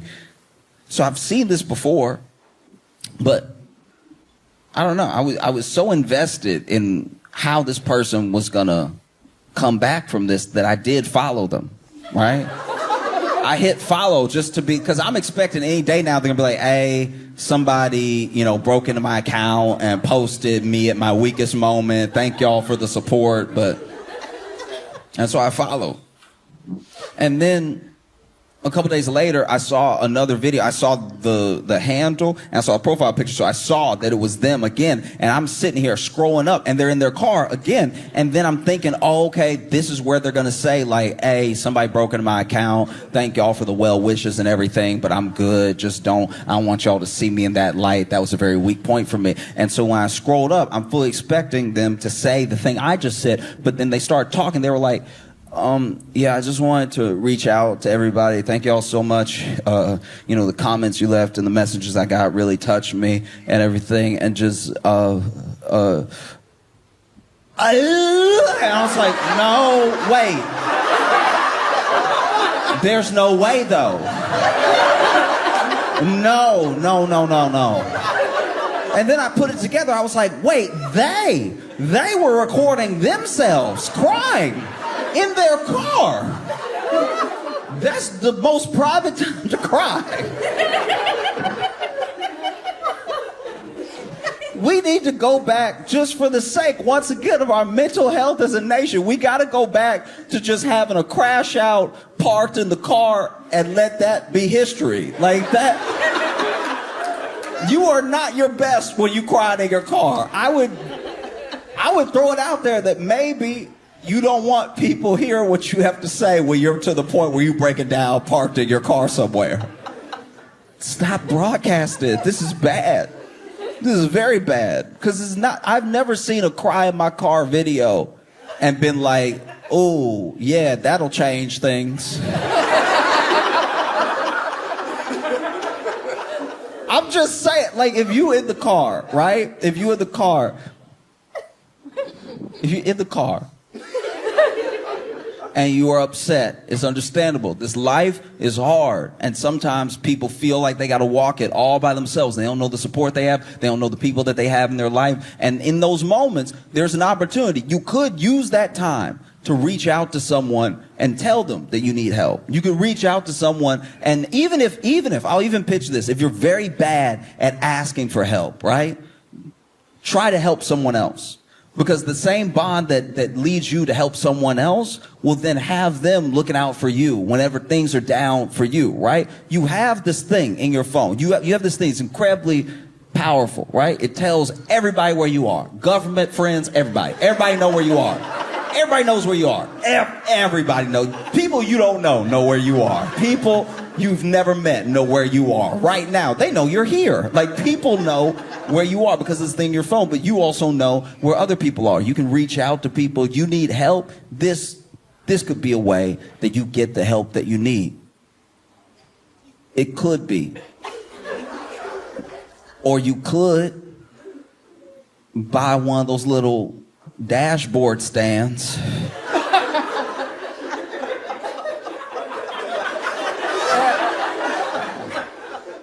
You know, and it's got that little knuckle on it that you put the thing on from the back of your phone and you...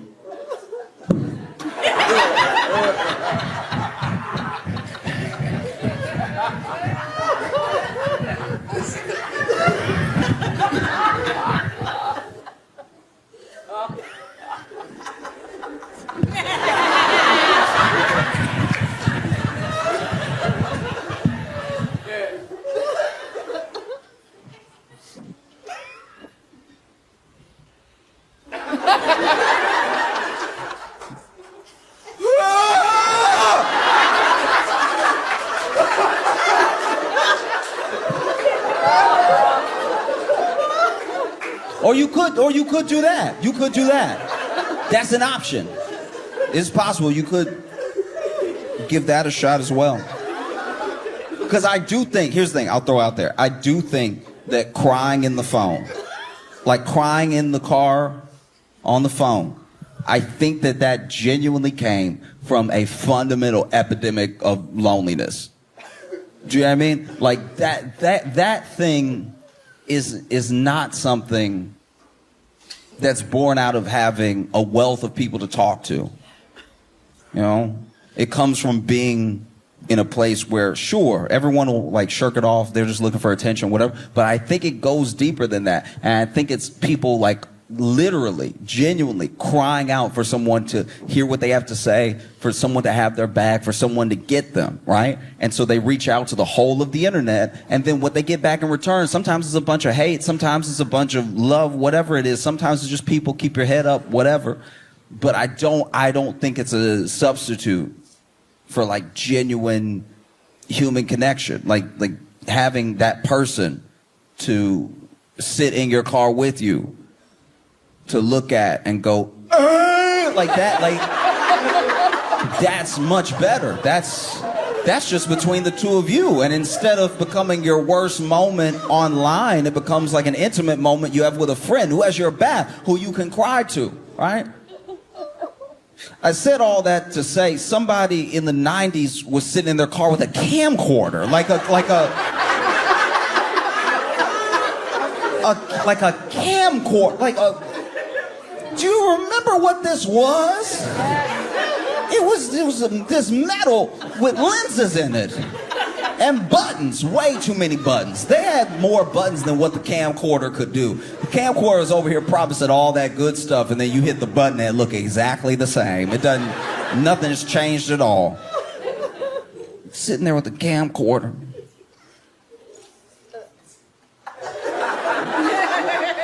Because the camcorder had that strap. It had that strap right on the back, so that way, you know, you could do some real journalism, some true video journalism. You know what I mean? Some people had the camera and they had to hold the big thing and they got to put their eye into the little pocket. Not with the camcorder. Camcorder even had the little screen popped out. And so you just had it ready. Bow! I see everything. Where were these cameras even from? It's crazy. Where is the camera from? Because there's a thing that had never been aired before, where someone is in their car and they're like, is that Biggie? And then you hear pop, pop, pop, pop, pop.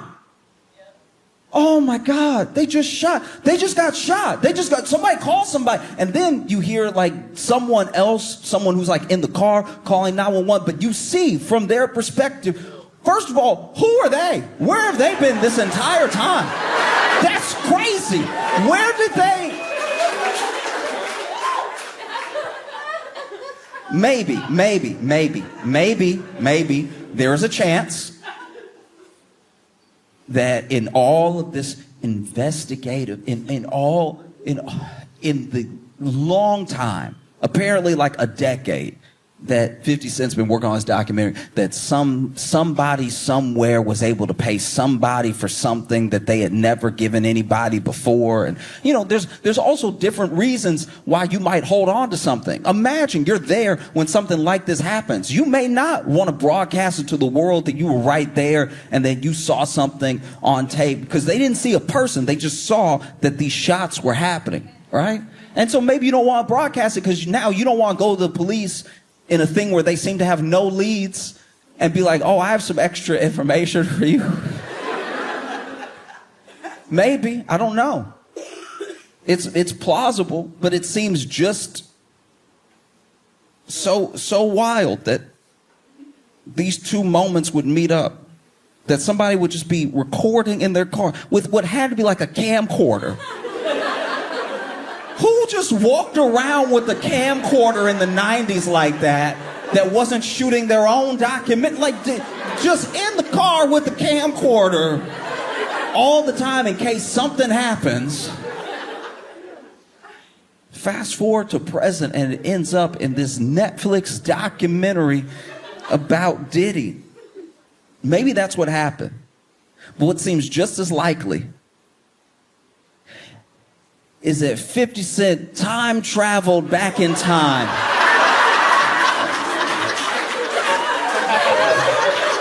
With the camcorder, right? Because you don't want the resolution to be too clear. People start asking questions. Time travel back in time, sat in the car and point the camcorder in the direction. Oh, is that Biggie?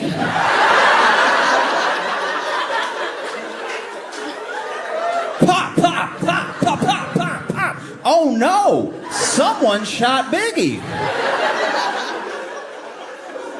I'm gonna go back to the future.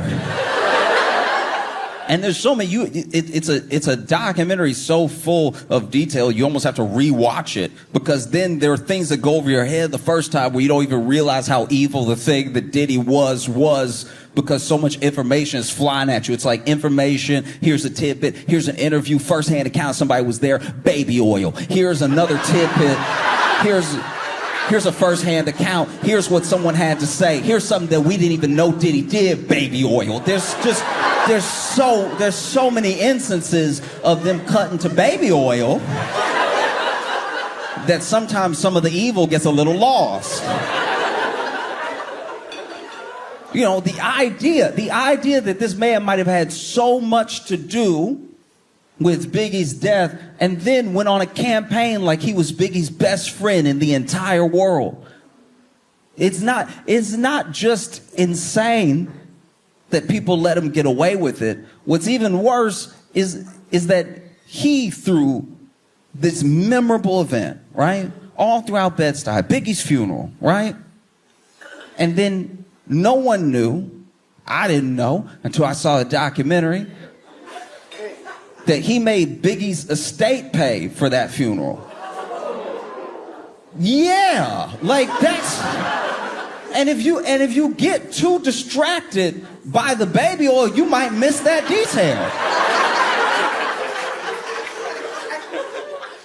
You know? And it's a scary thing that what gets revealed in this documentary isn't just how bad Diddy was, it's also how bad so many of us want money, fame, something he could dangle over people that really let a lot of this abuse keep going, that really kept a lot of his secrets, that really kept people doing whatever it would take to be in the loop. You know, people can only have a real power over you when they have something that you want. Once you decide that you don't want it that bad or that you're going to get it for yourself, they have nothing over you. You know, and there were people who tried to do that. And so then Diddy would, you know, come at them with violence. At least if I can make you fearful. If I can't make you want anything, if I can make you fearful, I can keep you in line. You know, there's just so many people that have ended up dead. That's kind of like through the documentary sort of laid at Diddy's feet. Like either he's out here having people killed and doing all this stuff, or he's one of the unluckiest people to be around. Like that's... Either way, I would never want a track record like that. I would never want people to be like, oh yeah, I met Josh Johnson a week ago and now I'm real sick.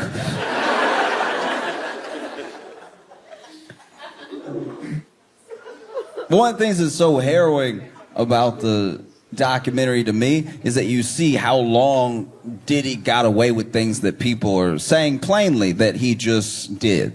They're saying, no, this thing just happened, and then everyone was acting like it was normal, and everybody was acting like it was normal because apparently it was normal. It was normal for him to do all these things, whether he was beating up somebody, he was abusing somebody, he was stealing from somebody. All these things were like incredibly normal, and it's genuinely terrifying that something like that was able to become normal for a person. But it was able to become normal because there are in instances, it's a hard judgment to pass, but there are certain instances where you see a shade of someone who is big and bad and powerful and using all that power for evil, and you see a shade of that in even some of the people around them that they might be mistreating.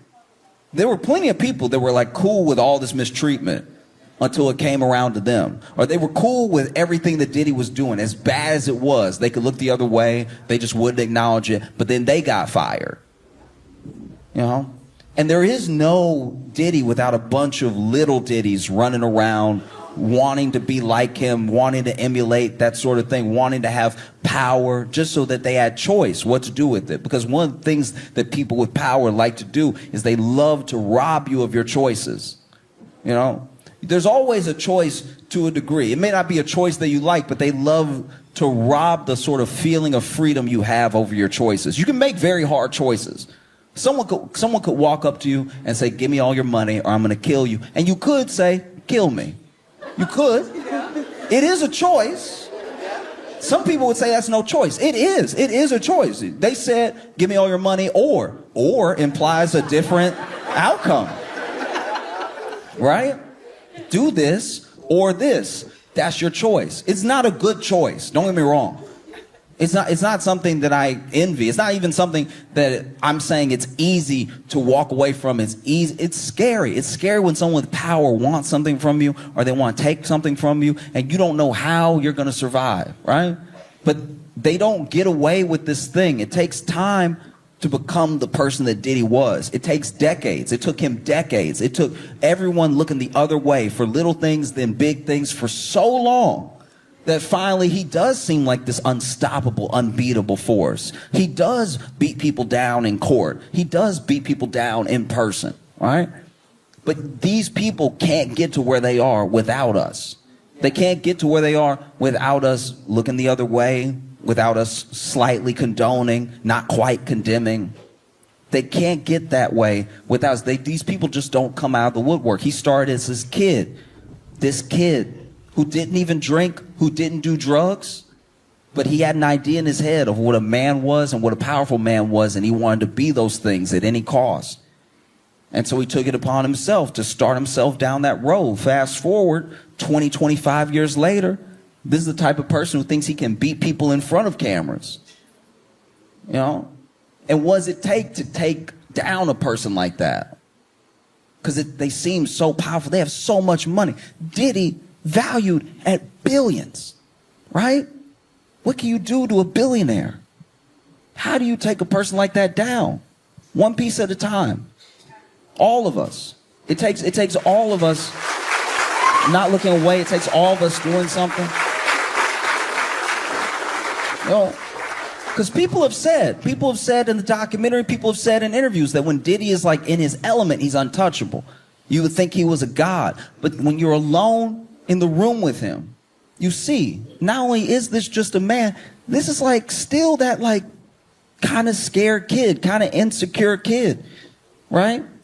That in no way condones anything that he's ever done. That in no way is like an excuse. I'm just saying that's like the truth. The armor is a facade, you know? One of the craziest things that has happened since the documentary came out is that Ja Rule came out against 50 Cent and called him a snitch for making the documentary, which is not a popular side to take. That is weird. It's a weird thing to say when no one was talking to you at all. That's not a smart career or business move. You saw someone who still hates you produce a documentary for Netflix about someone else they hated that is 4 episodes long. You saw that and you thought to yourself, I'll get involved. Are you out of your mind? I was blown away. Called him a snitch and everything. Ja Rule, by the way, I looked up Ja Rule just to see what was up. Just, you know, I wonder what Ja Rule had been up to, because it wasn't rapping, right? And most recently, the last time Ja Rule made headlines was because he got punched at a Brandy and Monica concert on their The Boy Is Mine tour. Where you get punched says a lot about where you are in life. Do you know what I mean? If you're a rapper, and you get into a fight at a rap concert, that seems par for the course.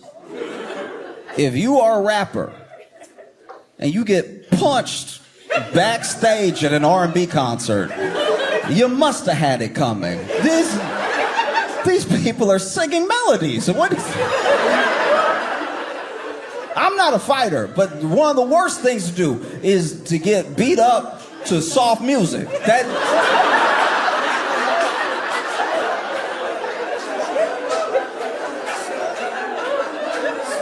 Imagine now. Imagine I went to a gospel concert and got slapped. We'd be like, well, he must have had it coming because they're here to worship. This is crazy.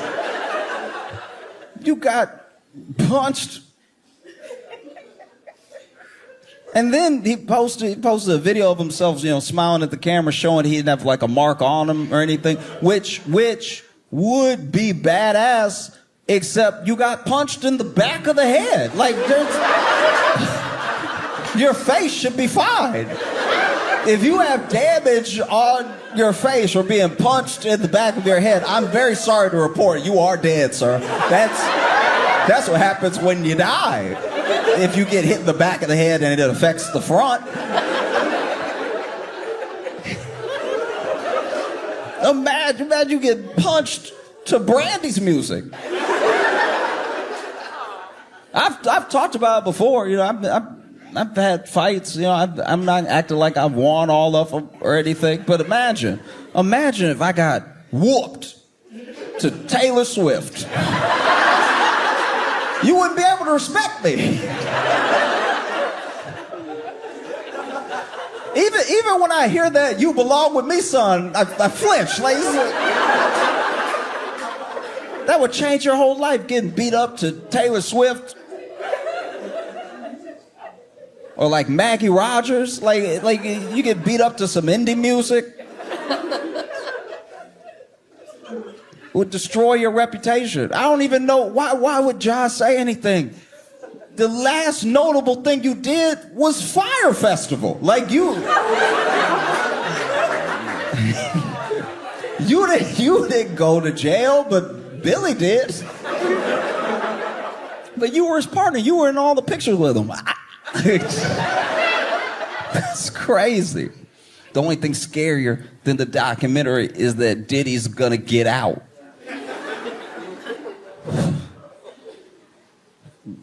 I'm terrified. I've been talking reckless. I really thought he was gonna go down. I was positive. I was positive. I was so sure justice was gonna prevail. You know what I mean? This is crazy. This is so insane. The American justice system had one job, right? One job. Finally, a black dude did everything. And somehow this is the one that slips through the cracks. That's crazy. Do you know what I mean? Do you know how many people I know have been arrested or gone to jail for something slight? They barely had it. But then a jury was like, maybe they did it. Let's send them away. Diddy and OJ are the two people that I've seen where I'm like, guys, what? What? This is crazy. You watch this. It's insane. You watch this documentary and you're like, wow, this dude is a true demon. Like, in every sense of the word. Like, he's so evil. It's horrible. It's horrible, the things that he did to people. There's never any excuse for it. No matter what your childhood was, no matter how much you're lacking in love, no matter what trauma you've been through. There are people who have always had it worse than other people that don't go about doing like evil business. And because I believe in like forces in a way. I do believe that there are some people that are so pulled to like the worst of their nature that they'll do whatever it takes to feed an ego, to keep a side of themselves quiet that makes them question the things that they're doing, But I also truly believe in balance. I believe in balance, and I don't think that like any man is like truly a saint. All of us have our issues. All of us have our problems, and we have our things that keep us human. We have our mistakes.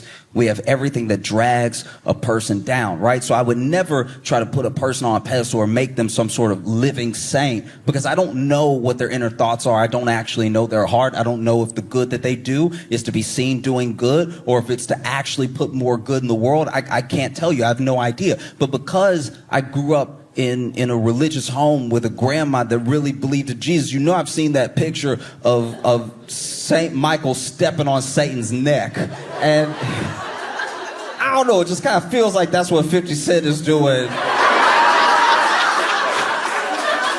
to Diddy. You know what I mean? Like, got the sword and everything.